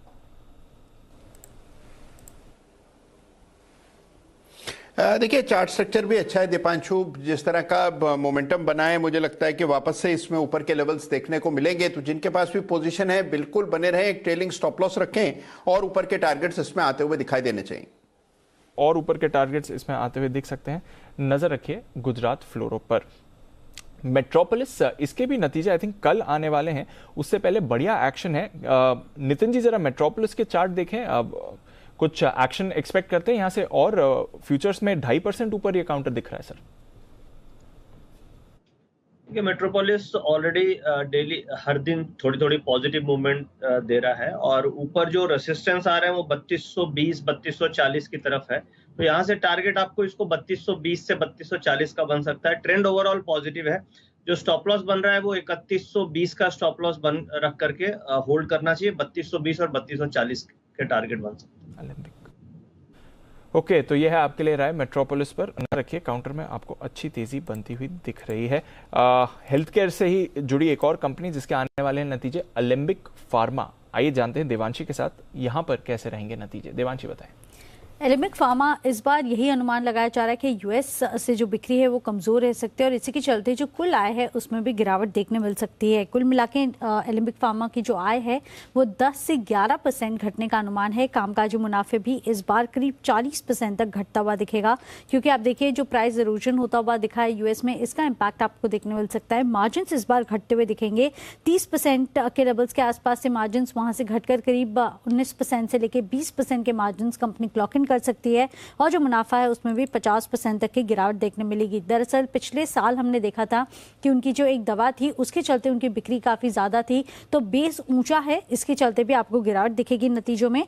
और इस बार वो सहारा मिलता हुआ नहीं दिख रहा है। कोविड की जो दवा थी वो भी उसकी जो बिक्री है वो भी कम होती हुई दिखी और इसके चलते भी इस बार जो आपको आय और काम का जो मुनाफा है वो कम आता हुआ दिखेगा। देखना होगा कि आने वाले समय में यूएस में जो नए लॉन्चेस हैं, इंजेक्टेबल कारोबार है, उस पर किस तरह से कमेंट्री आती हुई दिख रही है।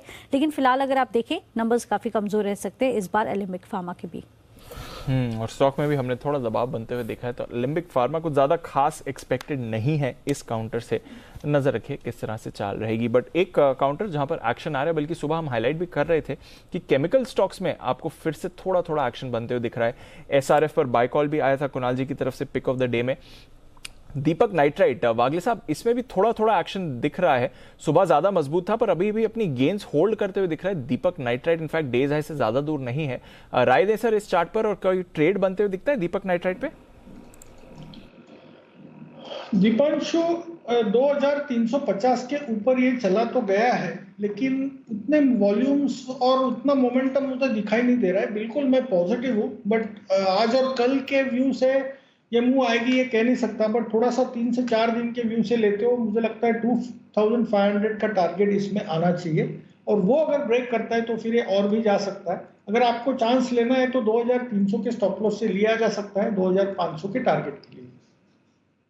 दीपक नाइट्राइट, यहां पर आपको रखनी है नजर। एक्शन इस पर बनते हुए दिख रहा है। केमिकल स्टॉक्स नजर रखनी है इस पर, क्योंकि एक्शन इन स्पेसेस पर बन रहा है। एबी कैपिटल, ये भी एक काउंटर है जहां पर आपको अच्छा एक्शन बनते हुए दिख रहा है। अभी अभी एक मूव भी आया था स्पाइक। एबी कैपिटल पर आप रखिए नजर, और नजर रखिए शिपिंग कॉर्पोरेशन, वहां पर भी एक स्पाइक आपको आते हुए दिख रहा है, तो वो भी थोड़ा मोमेंटम में है।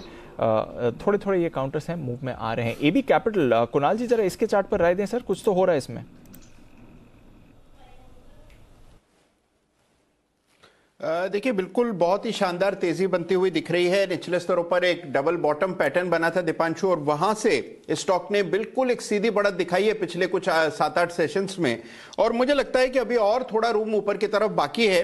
इसके लिए असली परख होगी 118 के स्तरों पर। अभी 112 के आसपास चल रहा है। 118 का लेवल अगर ये निकाल देता है तब इसमें एक बड़ा ब्रेकआउट होगा। तो मेरी राय में 118 के टारगेट से जिनके पास है बने रहना चाहिए। 118 के ऊपर पोजिशनल लंबी अवधि के लिए बहुत ही बेहतरीन खरीद का मौका बनेगा।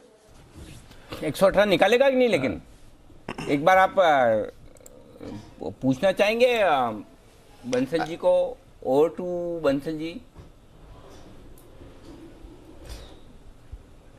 नहीं, ओवर टू अनिल जी।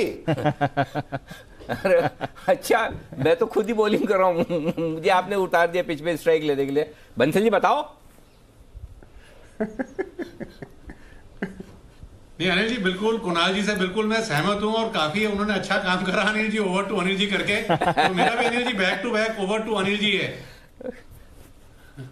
ये एक ऐसा स्टॉक है, और तो अच्छा हो भला हो आईटीसी का। आईटीसी की वजह से लोग इसको याद नहीं करते हैं, लेकिन आईटीसी जितना ही पेशेंस ये भी टेस्ट कर रहा है। मतलब इस एनबीएफसी की अगर आप बैलेंस शीट देखें, बिजनेस मॉडल से लेके, बैलेंस शीट से लेके, वैल्यूएशन से लेके, पेरेंटेज से लेके, कहीं आपको लाइफ में कोई समस्या दिखेगी? बिल्कुल सब कुछ बढ़िया है, फिर भी चलता ही नहीं है। फिर चलता ही नहीं है। पिछली दिवाली पे दिया था इसको, आई थिंक 80 में आपने रेकमेंड किया और था। दो स्टॉक थे जो हाई रिस्क वाली कैटेगरी में थे, दोनों के यस बैंक था, तो दोनों के उस समय वहां से तो 40-50% के रिटर्न आ गए, लेकिन जो एक्सपेक्टेशन है कि इस स्टॉक को 300-350 रुपए की वर्थ का होना चाहिए, वो होता नहीं है, आता नहीं है। अब तो मैं 80 पे था जब आपने रेकमेंड किया, और 120 के टारगेट थे, 130 तक गया टारगेट तो आ गए। जब आईपीओ आया था वो आदित्य बिरला म्यूचुअल फंड का, वो हुआ भी, लेकिन फिर भी मतलब स्टॉक की वर्थ ज्यादा है, जो पता नहीं कब आएगी, भगवान जाने, वही वाली बात। ओके, वैसे दिवाली टू दिवाली टारगेट आ गया, वो ठीक है, टारगेट आ गया, वो अपनी जगह है, बट वैसी मूव नहीं है, वो मजा नहीं। अच्छा, आईटीसी का भी पूछ ही ले फिर। आज फॉर चेंज है, चोपड़ा साहब रोज नहीं आता, इसलिए चोपड़ा साहब आपका व्यू आईटीसी पर? देखिए, मुझे लगता है कि समहाउ आईटीसी के साथ वैसा ही होगा जैसे कभी हिंदुस्तान लीवर के साथ हुआ था 2010-11 में, कि एक ही साल में 200-250 से 900 पहुंच गया था। तो मुझे लगता है ये पूरी जो जल्दी से है वो जल्दी से चोपड़ा साहब 2022 हो सकता है 2022 तक हम इसमें बहुत अच्छा अपसाइड देखने को। देखिए, इसके अंदर वैल्यू है, कोई भी डिनाइल नहीं है। जो बिजनेसेस हैं, कहीं कभी भी अगर सिगरेट बिजनेस डीमर्ज हो गया इसमें से, और बाकी जो होटल बिजनेस है, एपरल है, पेपर है, वो सारी चीजें अलग हो गई, तो बहुत जबरदस्त वैल्यू अनलॉकिंग। हम सब इंतजार कर रहे हैं कि मैनेजमेंट इस पे कब एक्शन लेगी, और नो डाउट मुझे नहीं लगता कि ऐसा कोई भी पुराना इन्वेस्टर है या सीजन्ड इन्वेस्टर है जिसके पास आईटीसी जैसा स्टॉक नहीं है। मेरी पर्सनल होल्डिंग में भी आईटीसी है, तो हम सब इंतजार कर रहे हैं, और मुझे लगता है कभी ना कभी इंतजार पूरा होगा, क्योंकि वैल्यू वाइज कोई प्रॉब्लम नहीं है। और एक और बात मैं बोलना चाहूंगा उन निवेशकों के लिए, थोड़ा ढांढस बनाने के लिए, कि एफडी से ज्यादा तो इसमें डिविडेंड आ जाता है, तो इतना भी मत घबराइए, आपका पैसा बर्बाद नहीं हो रहा है, आपको एफडी से ज्यादा रिटर्न आईटीसी को रखने में मिल रहा है। सही जवाब। और जैसे चोपड़ा साहब, एक वादा तो मैं कर चुका हूँ, दूसरा और करना चाहता हूँ आपसे। एक वादा तो मैंने किया 600 रुपए हिंडाल को हो जाता तो बिरला साहब से मुलाकात करवानी है। दूसरा वादा आईटीसी कितना बोला? 800-900 रुपए बोला था ना चोपड़ा साहब ने? 900 रुपए वो एचयूएल की कह रहे थे कि 250 से 900 हो गया था। हाँ, वैसा भी होगा। अच्छा, 250 है तो 900 नहीं 800 रख लो, कर लो। ठीक है, तो संजीव पुरी साहब से भी आपकी मुलाकात करवाएंगे बिल्कुल, पक्का कैलकाटा ले जाकर या उनको बुलाकर, जैसा भी सुविधाजनक होगा, लेकिन हो जाए बस, आप सोच भी नहीं। अच्छा, मैंने बाय द वे चोपड़ा साहब, मैंने दिवाली के दिन, मतलब नए साल के दिन, मैंने एक ट्वीट डाला था जी। मैंने कहा भी कि नए साल में आप एक ऐसी कोई ख्वाहिश, कोई इच्छा जो आप पूरी करना चाहते हैं, बताइए मुझे, मैं आपके लिए दुआ करूंगा, मैं प्रार्थना करूंगा कि आपकी वो इच्छा पूरी हो।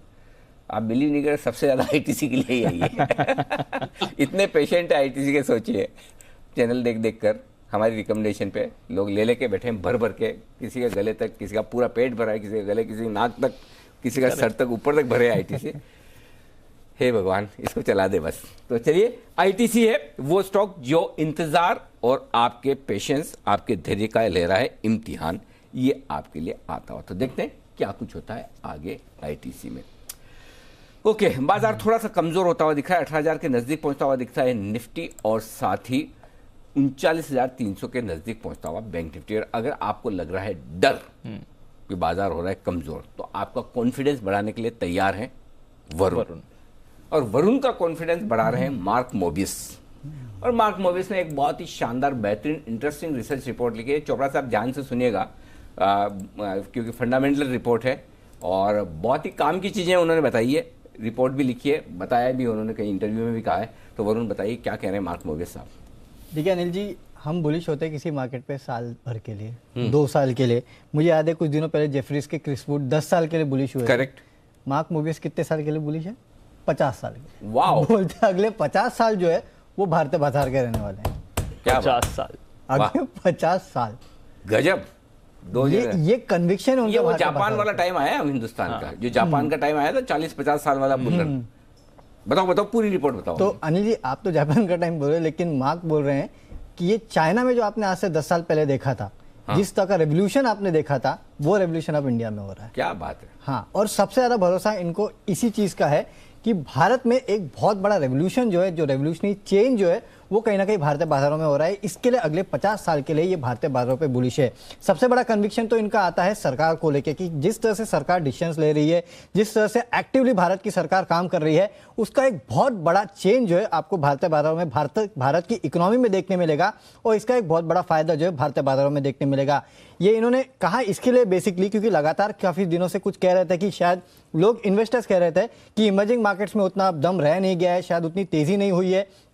तो मार्क ने यही कहा कि आप मार्च 2020 के लो से देखिए भारतीय बाजारों ने किस तरह का प्रदर्शन किया है और ये प्रदर्शन जो है वो आगे भी जारी रहेगा। नो डाउट इसमें एक बहुत बड़ी अहम भूमिका चाइना की भी होगी क्योंकि चाइना में जिस तरह का स्लो डाउन देखने मिल रहा है उसका भी एक बहुत बड़ा फायदा जो है वो भारतीय बाजारों को मिलेगा और इसके लिए अगले 50 साल के लिए मार्क जो है वो भारतीय बाजारों पे बुलिश है। इनफैक्ट जिन सेक्टर्स पे ये सबसे ज्यादा बुलिश है वो बेसिकली मिड और स्मॉल कैप कंपनीज है। इनका कहना है कि खासकर मिड और स्मॉल कैप कंपनीज में जिस तरह से आपको टर्न अराउंड देखने मिलेगा वो एक बहुत बड़ा बेनिफिशियरी रहेगा भारतीय बाजारों के लिए और खासकर आईटी सेक्टर जो है वहां पे आपको बेट करना चाहिए। वहां पे ये बेट कर रहे हो। इनफैक्ट पिछली बेट जो इनकी थी वो थी पर्सिस्टेंट सिस्टम जहां पे इन्होंने खरीदारी भी की है। तो छोटी कंपनियों पर बड़े बुलिश हैं, छोटी कंपनियों पे बड़े बुलिश और भारतीय बाजारों पे तो लाजवाब। अच्छा 50 साल की तेजी, 50 साल की तेजी है। चोपड़ा साहब भरोसा कर ले इन पे। और अनिल जी अच्छा चलिए एक और बात बोलना था, इनका जो ओवरऑल इमर्जिंग मार्केट पोर्टफोलियो है उसमें से 45% इन्होंने भारत और ताइवान पे लगाया, दोनों मिला के 45% है। ओके तो मतलब एलोकेशंस भी भरपूर है, कन्विक्शन वाला एलोकेशन है ये तो वो अपने टेम्पल्टन वाले हैं ना मोदी साहब, बिल्कुल बराबर। भाई तो टेम्पल्टन का जो यूएस में हेडक्वार्टर है वहाँ पे मैं जाके आया हूँ। ओके बहुत साल 15 साल से 11 साल 12 साल हो गए। नहीं सॉरी 11-12 साल नहीं 20 साल हो गए। 2001-2 की बात है। अच्छा भाई देखो, हाँ तो मार्क मोवियस साहब पे जरा एक बार राय दीजिए। जो ये 50 साल की तेजी कह रहे हैं इस पे भरोसा कर लेना चोपड़ा साहब। मुझे लगता है कि अनिल जी हमारा और आपका life time, professional life time, productive life time को सरपास करेगा ये तेजी का माहौल। इस बीच करेक्शंस आएंगी, हो सकता है कुछ एक दो क्रैश भी आए, मगर जिस तरीके की इंडिया कंजम्पशन स्टोरी है, मुझे याद आ रही है मैंने रुचिर शर्मा जी की किताब पढ़ी थी कभी, ब्रेकआउट नेशंस, और वो प्राइमरीली उस समय लिखा गया था चाइना के बारे में। जब ये किताब आई थी 2009-10 की बात है ये, और चाइना की ग्रोथ स्टोरी के बारे में लिखा गया था। तो मुझे भी लगता है कि अब भारत जिस जगह पे है, जिस तरीके से हमारी इकोनॉमी एक्सपैंड कर रही है, मोदी जी बात करते हैं 5 ट्रिलियन इकोनॉमी की, मुझे लगता है कि समय आगे पीछे हो सकता है मगर कोई बड़ी बात नहीं है, हम 10, 15, 20 ट्रिलियन की इकोनॉमी भी बने और भारत एक हब बने मैन्युफैक्चरिंग का, सर्विसेज का, टेक्नोलॉजी का। और जिस तरीके से एक और चीज मैं बोलना चाहूंगा अनिल जी कि हमारे देश में गिने चुने यूनिकॉर्न क्या होता है 4-5 साल पहले लोग जानते नहीं थे, और अगर आप पैंडेमिक के टाइम में ही देखें तो 30-35 यूनिकॉर्न ऑलरेडी क्रिएट हो चुके हैं। तो क्या भारत दुनिया की नई सिलिकॉन वैली बन रही है? ये बात भी सोचने वाली है। क्या हम लोग कुछ ऐसा देख रहे हैं या विटनेस कर रहे हैं जो आने वाले समय में दुनिया की बड़ी कंपनियों में शुमार होंगे? रिलायंस जैसी कंपनी में हम देख रहे हैं कि जो फैंग कंपनीज हैं, फेसबुक, अल्फाबेट जैसी बड़ी कंपनियां, या जो गूगल जैसी बड़ी कंपनी जिन्होंने निवेश किया है, और भी उनका निवेश, ग्लोबल निवेश आ रहा है। तो ये कहीं ना कहीं रीडिफाइन कर रहा है जिस तरीके से लोग भारत को देखते हैं, और मुझे लगता है कि भारत दुनिया की नई सिलिकॉन वैली बनेगी और यहाँ से बहुत सारे यूनिकॉर्न्स निकलेंगे। और वैल्यूएशंस देखिए कहाँ पर जोमेटो 1 लाख करोड़ के ऊपर के वैल्यूएशन पे लिस्ट हुआ, और आज शायद MSCI रीबैलेंसिंग में जब उसमें भी जोमेटो को शुमार किया जा रहा है। जोमेटो भारत में ही नहीं बाकी कुछ और देशों में भी फूड डिलीवरी में काम शुरू कर चुका है और ज्यादा एक्सपेंशन प्लान है। तो मुझे लगता है कि ये जो 50 साल का टाइम दिया है अच्छा टाइम फ्रेम है, और मुझे लगता है कि ये तेजी हमारे लाइफ टाइम को, प्रोडक्टिव लाइफ टाइम को जरूर सरपास करेगी अनिल जी। और मैं बहुत आशाजनक हूँ कि आने वाले सालों में जो सरकारें होंगी वो बहुत प्रोएक्टिव होंगी बिजनेस के लिए, और देखना होगा कि किस तरीके से इस बार का बजट आता है। मैं काफी होपफुल हूँ कि बजट बहुत अच्छा होगा। आने वाले साल अच्छे रहेंगे सर, पर 50 साल का व्यू, और वो भी इतना बुलिश व्यू बनाना, मतलब ये तो कुछ ज्यादा ही खास देख रहे हैं। वो आपके लिए हाँ मतलब अभी आप कम से कम 50 साल रहने वाले दीप, इसलिए आपके लिए उनकी रिपोर्ट आई है। हाँ नेक्स्ट जनरेशन उसकी मतलब आपके पोते होते के लिए तब तक हाँ उसके लिए शादी करनी पड़ेगी लेकिन मतलब तो वो 2 जनरेशन बाद के लिए, इसका मतलब क्लियर करते हैं कि आपको जो आज की तारीख में पैसा लगाना है वो अगली जनरेशन के लिए अगली जनरेशन के लिए पैसा लगाएंगे ना तो पैसा बनेगा।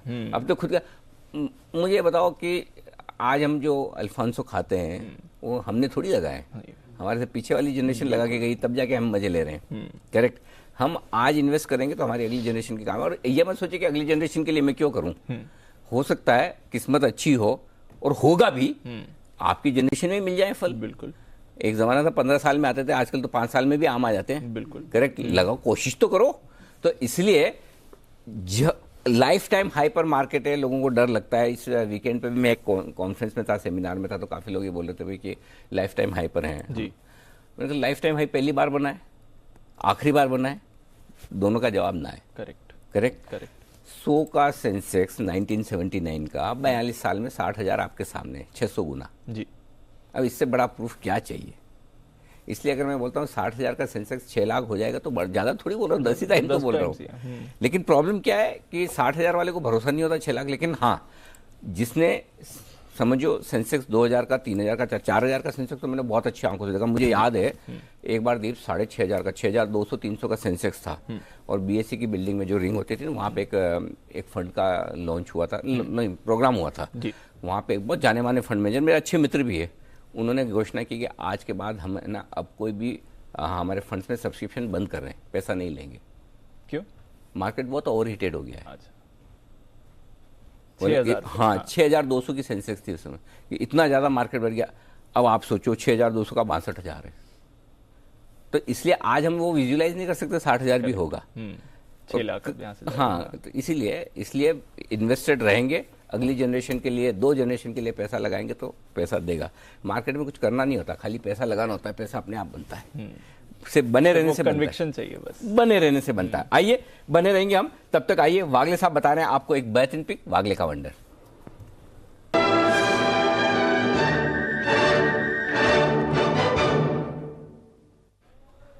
जी वागले साहब बताएं सर। ओके, चलिए वागले साहब से शायद थोड़ा सा संपर्क टूटा हुआ है और थोड़ी देर में हम उनके पास वापस से पहुंचेंगे।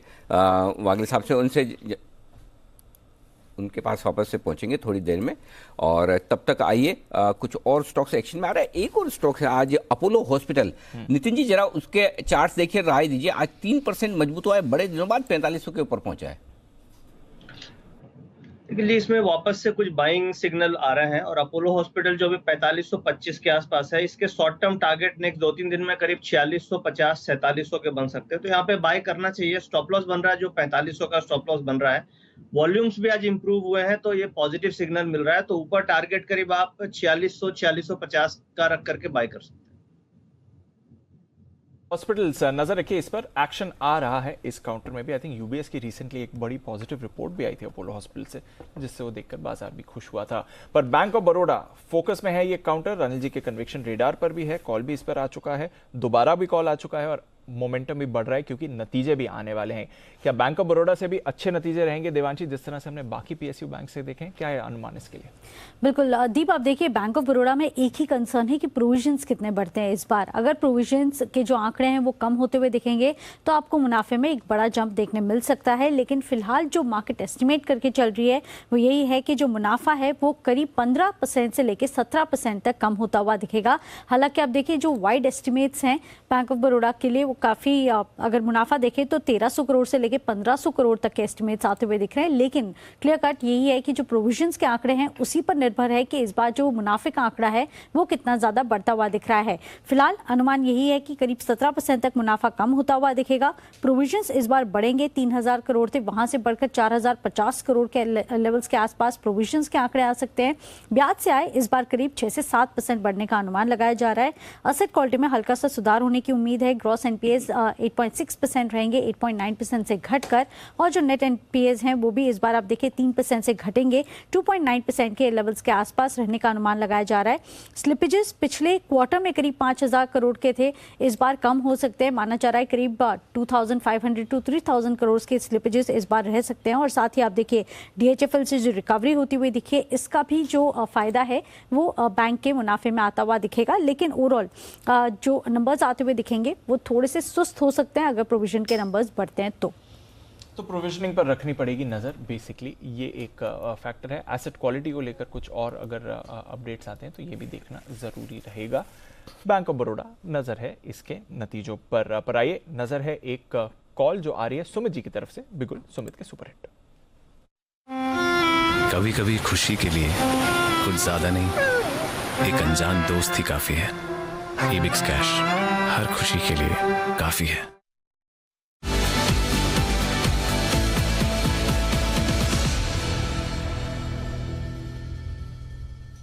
बताएं सर।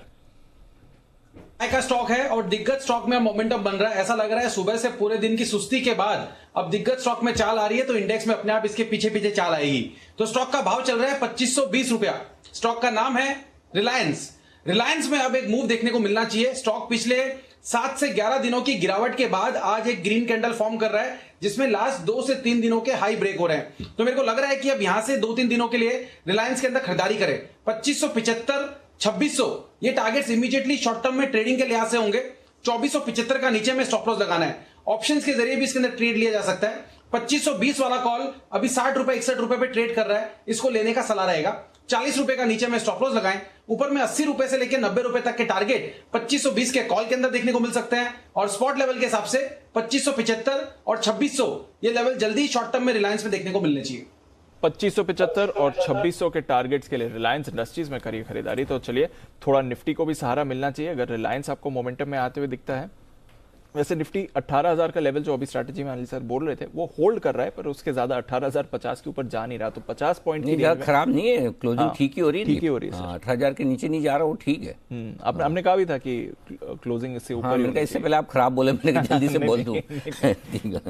बिल्कुल, तो थोड़ा कंसोलिडेशन है बट ठीक है। रिलायंस का पार्टिसिपेशन है तो देखते हैं बाजार यहां से मोमेंटम पकड़ता है कि नहीं। खबर एक स्टॉक जो फिर से मोमेंटम पकड़ते हुए दिख रहा है मन्नापुरम फाइनेंस। इस पर आपको खरीदारी के संकेत आ रहे हैं, बल्कि अच्छा स्पाइक मन्नापुरम के चार्ट पर अभी अभी आते हुए दिखा है मन्नापुरम फाइनेंस। वागले साहब जरा देखें इसके चार्ट को, क्या ट्रेड के लिए तैयार हो रहा है सर?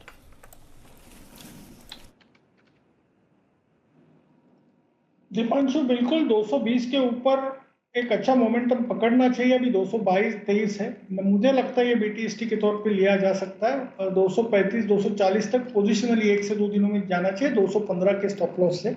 और दीपांशु मेरा बीटीएसटी है जो मैं आई थिंक बात करते करते फोन कट गया। हाँ, वो फोन कट गया था। बिल्कुल हमने ट्राई भी की। तो बताएं वागले साहब, आपका बीटीएसटी कॉल बिल्कुल फिर से बजाऊं? नहीं, जरूरत नहीं है, बताइए। कॉल है आरबीएल बैंक, जो भसीन साहब का कॉल है। इसमें एक बड़ी मूव की शुरुआत है। 217-218 का भाव है। हमने हमारे क्लाइंट्स को 216, 16.5 में रिकमेंड किया है। मेरा मानना है 225 से 227 आपको कल के सुबह ही मिलने चाहिए, और 230 से 235 ये आपको 1 से 2 दिनों में मिलेंगे। तो आप 214 के स्टॉप लॉस से बने रहिए। ओके, तो ये है आपके लिए आरबीएल बैंक में खरीदारी करने की राय आती हुई वागले साहब की तरफ से भी। आइए अब बैन से बेनिफिट का वक्त है।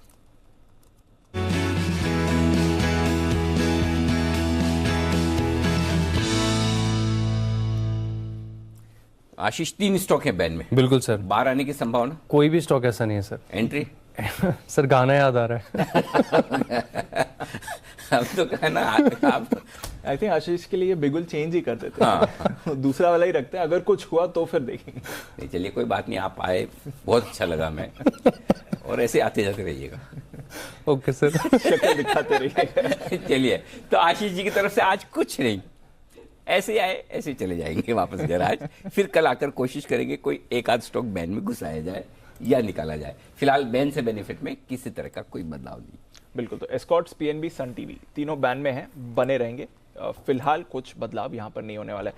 पर कुछ स्टॉक्स हैं जो मोमेंटम पकड़ रहे हैं। फाइनेंशियल्स पर रखिए नजर। मन्नापुरम में एक मूव आई है।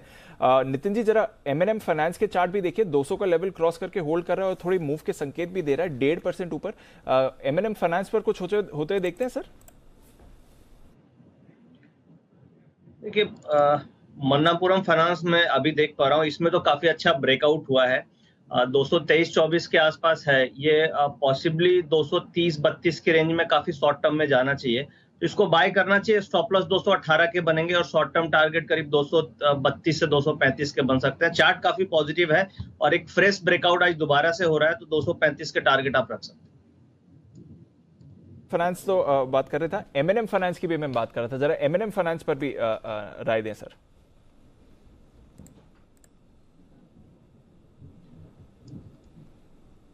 M&M फाइनेंस का डेटा अभी मेरे पास नहीं खुल पा रहा है, तो M&M फाइनेंस पर रखिए नजर। थोड़ा एक्शन NBFCs भी की तरफ भी रखिए। मन्नापुरम M&M फाइनेंस दोनों में आपको थोड़ा बढ़िया मूव आते हुए दिख रहा है। इंडिया बुल्स हाउसिंग तो सुबह से ही एक्टिव है और चोलामंडलम यहां पर भी आप मूवमेंट आते हुए देख रहे हैं। तो ये कुछ स्टॉक्स हैं जहां पर आपको खरीदारी आती हुई दिख रही है। IDFC फर्स्ट बैंक यहां पर भी थोड़ी मूव आई है। अब देखते हैं ये सस्टेन कर पाता है कि नहीं, बट एक्शन में थोड़ा IDFC फर्स्ट आ रहा है। और कुछ फार्मा काउंटर्स भी हैं जो मूव दिखा रहे हैं। लुपिन में आज अच्छा एक्शन बनते हुए दिखा है। स्ट्राइड्स नतीजों से पहले थोड़ा एक्टिव है। और इप्का लैब्स, बंसल जी काफी समय बाद इप्का लैब्स भी रेडार पर आते हुए दिखा है सर। आज की जो मूव है इप्का लैब्स पर कोई ट्रेड के संकेत देता है सर ये? बिल्कुल दीपांशु, इप्का लैब ने एक अच्छी रैली दिखाई थी। रैली के बाद करेक्शन आई और आज उस करेक्शन के खत्म होने के संकेत आ रहे हैं। 2120 रुपए के अराउंड स्टॉक ने एक काफी अच्छा बेस बनाया है। तो जो लोग फंसे हुए हैं ऊपर लेके, उनके लिए एक अच्छी बेस बिल्डिंग है। और ट्रेडिंग के नजरिए से देखें तो यहाँ पे नजर रखनी चाहिए लेवल्स पर। 2150 के लेवल पे नजर रखनी चाहिए, वो ट्रेडिंग के नजरिए से एक स्टॉप लॉस है। और शॉर्ट टर्म चार्ट पर 2200 रुपए 2200 के ऊपर निकलेगा तो एक शॉर्ट टर्म चार्ट पे ब्रेकआउट होगा। तो नजर रखिए इप्का लैब्स ब्रेकआउट के आपको संकेत ये दे सकता है आगे जाते हुए। बालकृष्ण इंडस्ट्रीज, इस पर भी एक्शन आ रहा है। सुमित जी जरा बालकृष्ण के चार्ट देखें, यहां पर कोई ट्रेड दिखता है सर? दीपांशु, स्टॉक के अंदर मोमेंटम तो बन रहा है। स्टॉक के अंदर बाय का व्यू लेके पोजीशंस होल्ड करे।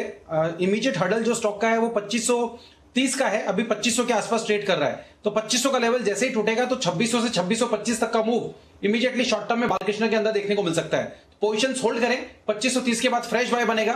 नीचे में जो स्टॉक का सपोर्ट है चार्ट्स के ऊपर वो 2450 का है। 2450 के स्टॉप लॉस से पोजीशंस होल्ड करें।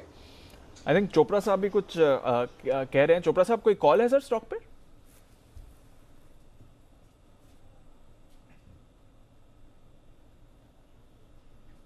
चोपड़ा साहब आपका ऑडियो म्यूट हो गया है सर।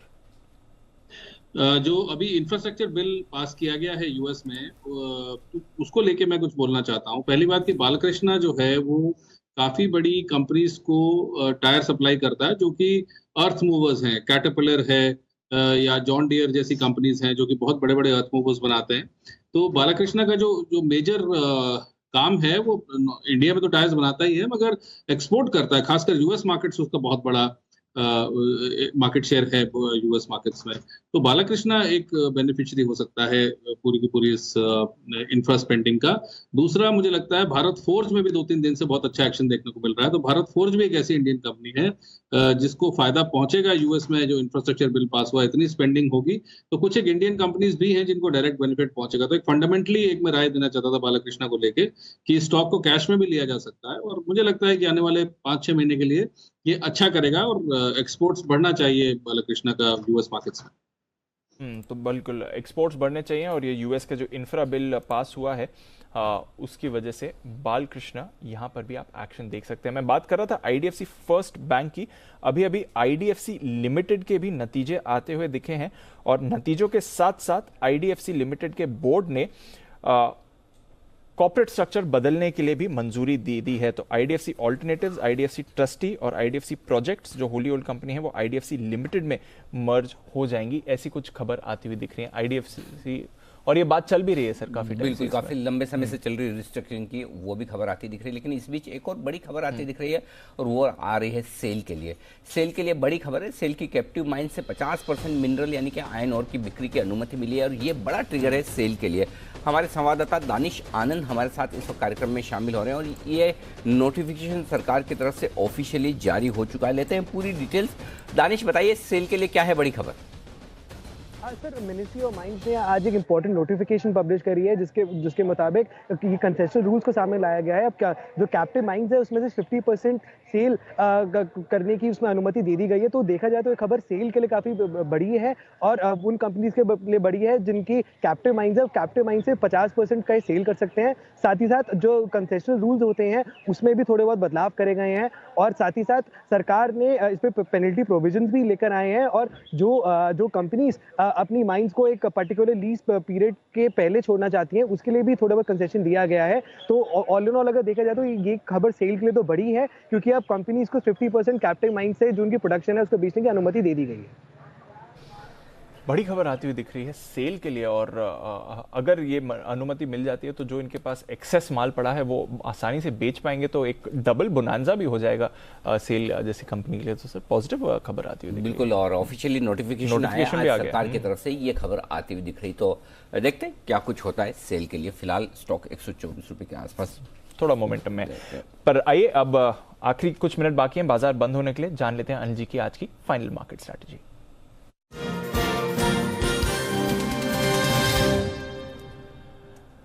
सर ठीक ठाक एक्शन है, थोड़ी सुस्ती है डाउ फ्यूचर्स में, आप कह सकते हैं एकदम सपाट है। नैस्डैक फ्यूचर्स में हल्की बढ़त है बट ऑलमोस्ट सपाट ही है। जो 11 दिनों से रिकॉर्ड तेजी दिख रही है नैस्डैक में, देखते हैं आज 12वां दिन होता है कि नहीं। और वैसे तो रिकॉर्ड रैली यूएस मार्केट्स में रोज शाम को हम देख ही रहे हैं।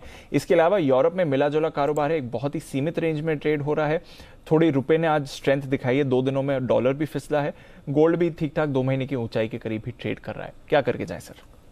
जो पोजीशन है वो होल्ड करें, ना तेजी की बढ़ानी है ना मंदी की बढ़ानी। फ्लैट मार्केट बंद हो रहे हैं। देखिए बैंक निफ्टी भी घूम फिर के 39 हरे निशान में आ गए लोग, इसलिए मैं बोल रहा था कि डरिए मत, 39,300 के नीचे नहीं जाएगा, लगभग ऊपर आ गया। अगर आप फंसे हुए आपके लेवल आए तो थोड़ा हल्का कर ले। उसकी रीजन बताता हूँ, क्योंकि एवरेज क्लोजिंग नीचे आएगी। वो भी आपको ध्यान में रखना चाहिए। और 18,050 के ऊपर तो बैंक निफ्टी और निफ्टी दोनों अच्छी क्लोजिंग देने की कोशिश करें, खराब नहीं है कुछ भी, ठीक है ना। तो थोड़ी स्ट्रेंथ दिखा रहे हैं, थोड़ी स्ट्रेंथ है तो नया कुछ मत करिए, जो है उसको रहने दीजिए। लॉन्ग पोजीशन है तो भी रखिए, शॉर्ट है तो भी रखिए, क्योंकि फिलहाल ऐसा कोई मार्केट आपको ये नहीं दिखा रहा है कि कल 100 पॉइंट ऊपर या 100 पॉइंट नीचे खुल जाए, तो फिर नया क्यों बनाना है। आप क्लोजिंग पे पोजीशन तभी लेना चाहें जब आपको गैप मिले जी। अगर गैप नहीं मिल रहा है तो जो एग्जिस्टिंग है उसे होल्ड करें और नई पोजीशन कल देखेंगे। ठीक है, तो जो एग्जिस्टिंग पोजीशन है होल्ड करें, नई पोजीशंस अब नहीं बनानी है, बट एग्जिस्टिंग पोजीशंस है होल्ड करने का अगर आपको कंफर्ट है तो ये भी आप कर सकते हैं, कोई परेशानी की बात नहीं है। तो ये है राय अनिल जी की तरफ से फाइनल मार्केट स्ट्रैटेजी में इस समय। पर कुछ और स्टॉक्स जहां पर मूवमेंट्स आते हुए दिख रहे हैं। आईडीएफसी तो ऑफकोर्स इस खबर के बाद रिएक्ट भी कर रहा है, करीब 5% ऊपर आईडीएफसी का शेयर है। सुमित जी, आईडीएफसी लिमिटेड 60 रुपए पर, जरा इसकी चार्ट पर राय दें। मोमेंटम तो बन रहा है दीपांशु स्टॉक के अंदर। ऐसा लग रहा है कि 60 के ऊपर अगर आज क्लोजिंग मिलती है तो फिर स्टॉक यहां से ऊपर का मूव दिखा सकता है, जिसके अंदर ऊपर में 64 रुपए से लेकर 65 रुपए तक का मूव देखने को मिल सकता है। 65 के बाद ही फ्रेश मोमेंटम बनेगा। फिलहाल इमीडिएटली 60 के बाद 64 से 65 तक का मूव देखने को मिल सकता है। तो यह है आपके लिए आईडीएफसी लिमिटेड। नजर रखिएगा इस काउंटर पर, नजर रखें फोर्टिस हेल्थकेयर पर भी।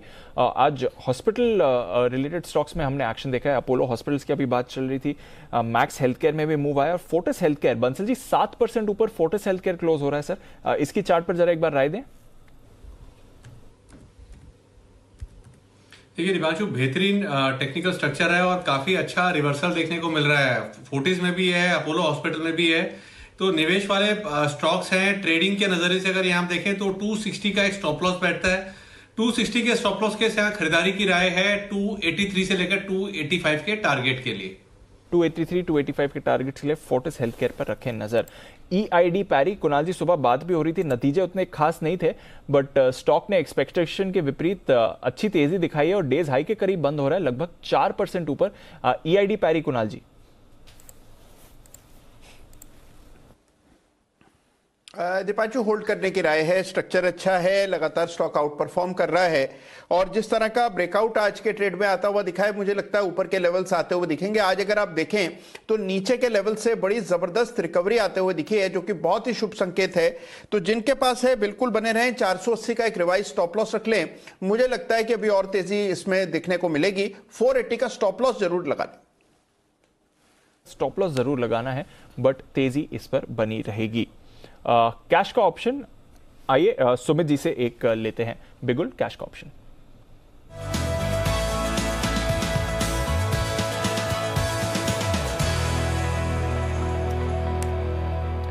बताएं सुमित जी। दीपांशु, कैश का ऑप्शन में स्टॉक स्पेसिफिक ऑप्शन है। मार्केट्स के अंदर मोमेंटम थोड़ा कम है, इंडेक्स के अंदर स्पेशली, लेकिन स्टॉक स्पेसिफिक मूव अच्छा देखने को मिल रहा है। तो जो स्टॉक अभी मेरे रडार पे आया है वो है बाटा।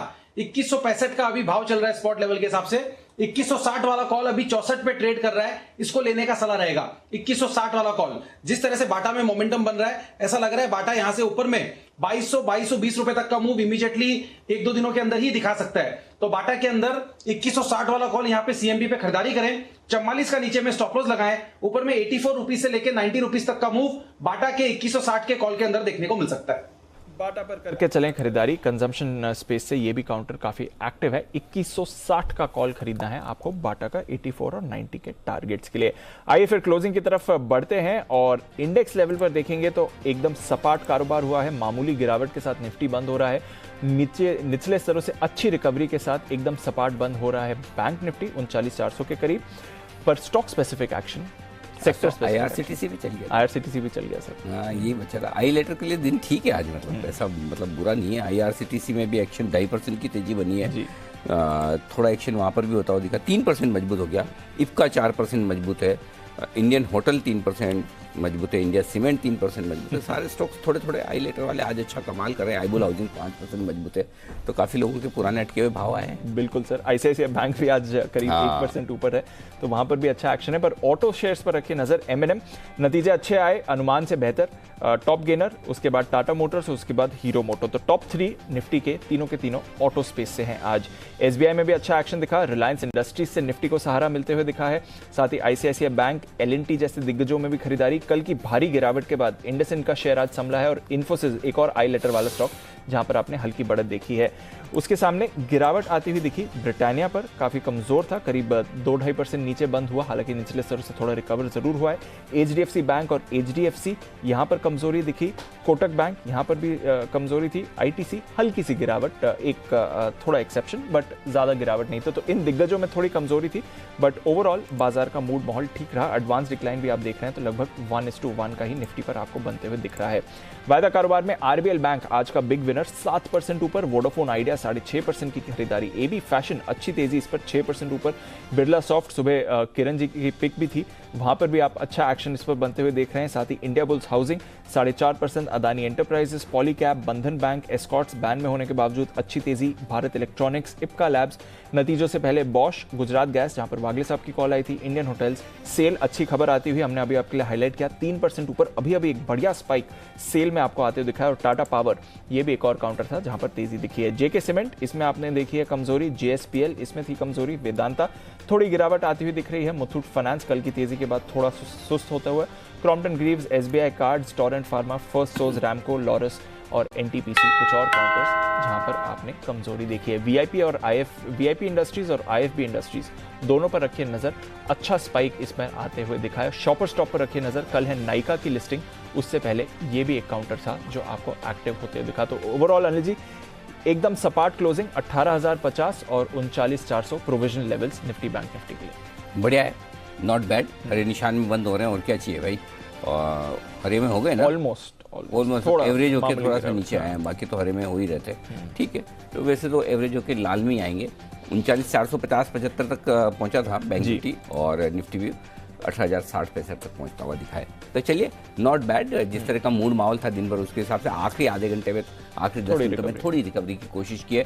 एक बार जरा डाउ फ्यूचर देख लो, आइडिया लग जाएगा कि शाम का हाल क्या है। थोड़े लाल निशान से हरे निशान में तो आए थे डाउ फ्यूचर्स, मामूली 30 पॉइंट ऊपर, नीचे। अच्छा, 20-30 पॉइंट नीचे है।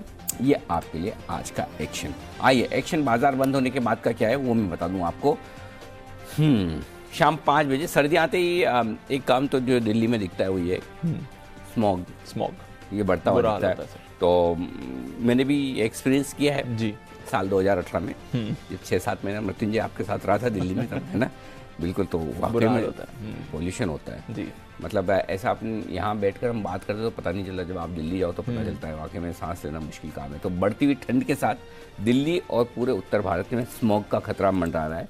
पंजाब, हरियाणा, पूर्वी उत्तर प्रदेश, ये सारे वो जगह हैं जहाँ पर पराली जलाने की वजह से स्थिति थोड़ी सी गंभीर हो जाती है।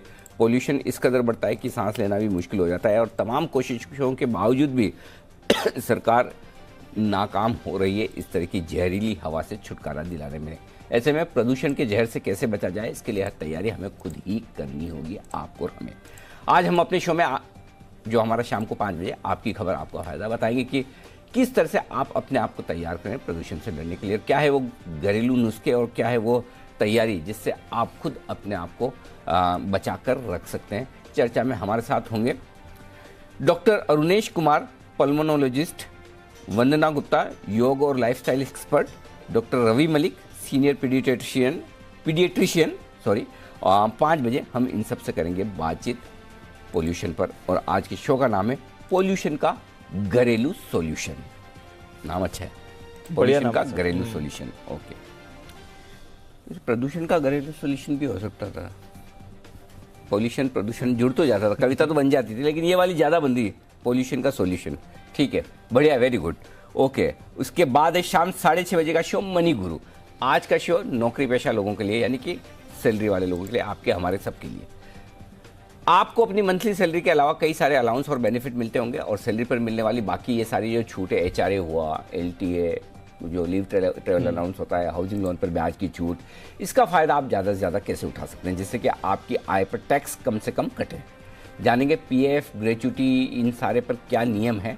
शाम 6:30 बजे मनी गुरु में ज़रूर देखिएगा आय पर टैक्स बचाने के उपाय। ये है आपके लिए आज का विशेष शो। और रात 8 बजे इंडिया 360 डिग्री में बच्चों को वैक्सीनेशन लगाने की बात तो हो ही रही है, लेकिन अभी ये तय नहीं हुआ कि वैक्सीनेशन कब शुरू होगा। और ऐसे में बच्चों की वैक्सीन को लेकर पेरेंट्स के मन में कई सारे सवाल है। कौन सी वैक्सीन आएगी, किस तरह की उम्र के बच्चों को लगाएगी, पहले किन को लगेगी, सरकार की क्या तैयारी है, बच्चों की वैक्सीन को लेकर आपके सारे सवालों के जवाब मिलेंगे इंडिया 360 डिग्री में। हमारी खास पेशकश बच्चों के टीके पर टकटकी। ये मजेदार। हाँ, ये भी अच्छा है, बच्चों के टीके पर टकटकी, ध्यान से, तो आप भी देखिएगा जरूर। और बाकी एक और कवर स्टोरी, कनाडा में जलवायु परिवर्तन का पहला पेशेंट मिला है। क्यों इस पेशेंट को जलवायु परिवर्तन यानी कि क्लाइमेट चेंज का पेशेंट माना जा रहा है और पहला पेशेंट माना जा रहा है? ऐसी कौन सी बीमारी हुई इसको जिसकी वजह से क्लाइमेट चेंज का ये पहला पेशेंट माना जा रहा है? जानेंगे सब कुछ आसान भाषा में। क्लाइमेट चेंज का पहला पेशेंट, आज रात 8 बजे। मामला क्या है समझिएगा, देखिएगा ज़रूर। और शुक्रवार को हमारा एक और स्पेशल जो कुणाल जी, राकेश जी, सुमित जी, सबकी आप सबकी विशेष फरमाइश पर मस्ती की पाठशाला लंबे समय बाद। और आप सबका स्वागत है जो भी आप मस्ती की पाठशाला में शामिल होना चाहें। बाल दिवस है 14 नवंबर को, चिल्ड्रंस डे। इस खास मौके पर हम कोशिश करेंगे आपको फिर से बच्चा बनाने की। तो अगर आप फिर से बच्चा बन जाएं तो कौन सा एक ऐसा काम है जो जरूर करना चाहेंगे, यानी कि जो आप बचपन में नहीं कर पाए और करना चाहें, वो भी हो सकता है। जो आपने किया अब नहीं कर पा रहे, फिर से करना चाहते हैं, वो भी कर सकते हैं। कोई भी काम हो, चाहे आपने किया हो न किया हो, लेकिन करना चाहते हैं इस वक्त, वो जरूर। मजा आएगा। मजेदार है ना? मजेदार। हाँ, तो चलिए अपने जो भी आपके ख्याल हैं, विचार हैं, जो कुछ आपके दिमाग में इच्छाएं हैं, आई थिंक इसमें ना एक तो कम पड़ जाएगा, ये तो बहुत सारे ऑप्शंस आ जाएंगे। वो बात तो सही, इसीलिए तो मैंने लिखा एक काम, नहीं कर पाएंगे। इसीलिए लिखा देखो एक, मुझे पता था। देखो इसे कौन सा एक काम, नहीं तो खाली एक शो तो कुणाल जी के लिए ही कम पड़ेगा। हाँ, कुणाल जी की क्रिएटिविटी लाजवाब, मतलब with due respect to all other panellist, लेकिन सबसे बेहतरीन जो जवाब या जो सबसे बेहतरीन जो लाते ना, कुणाल जी लाजवाब। बिल्कुल, मतलब पूरा सोच समझ। कुणाल जी मतलब टीम रखी है 5-7 लोगों की आपने ये सब काम के लिए? बैग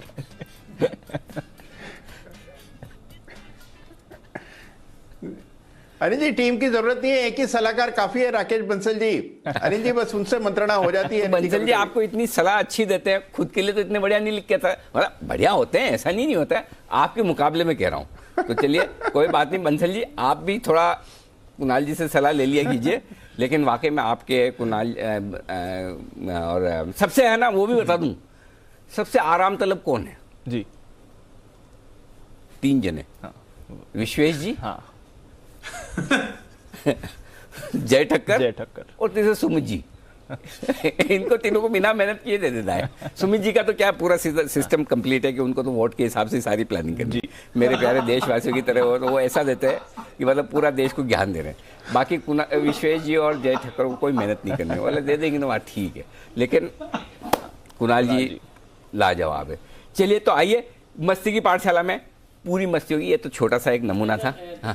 अच्छा सा नाम ये हो सकता है। हाँ। कि मस्ती की पाठशाला स्पेशल दिल तो बच्चा है जी। क्या बात है, दिल तो बच्चा है जी, वाह वंडरफुल। और बिल्कुल इसी पर आपके लिए होगा ये हमारा विशेष शो। विदा लेने का वक्त है। चोपड़ा साहब, कुणाल जी, राकेश जी, सुमित जी, वागले साहब, आप सबका बहुत बहुत शुक्रिया। नितिन जी का भी दिल से धन्यवाद हमारे लिए वक्त निकालने के लिए।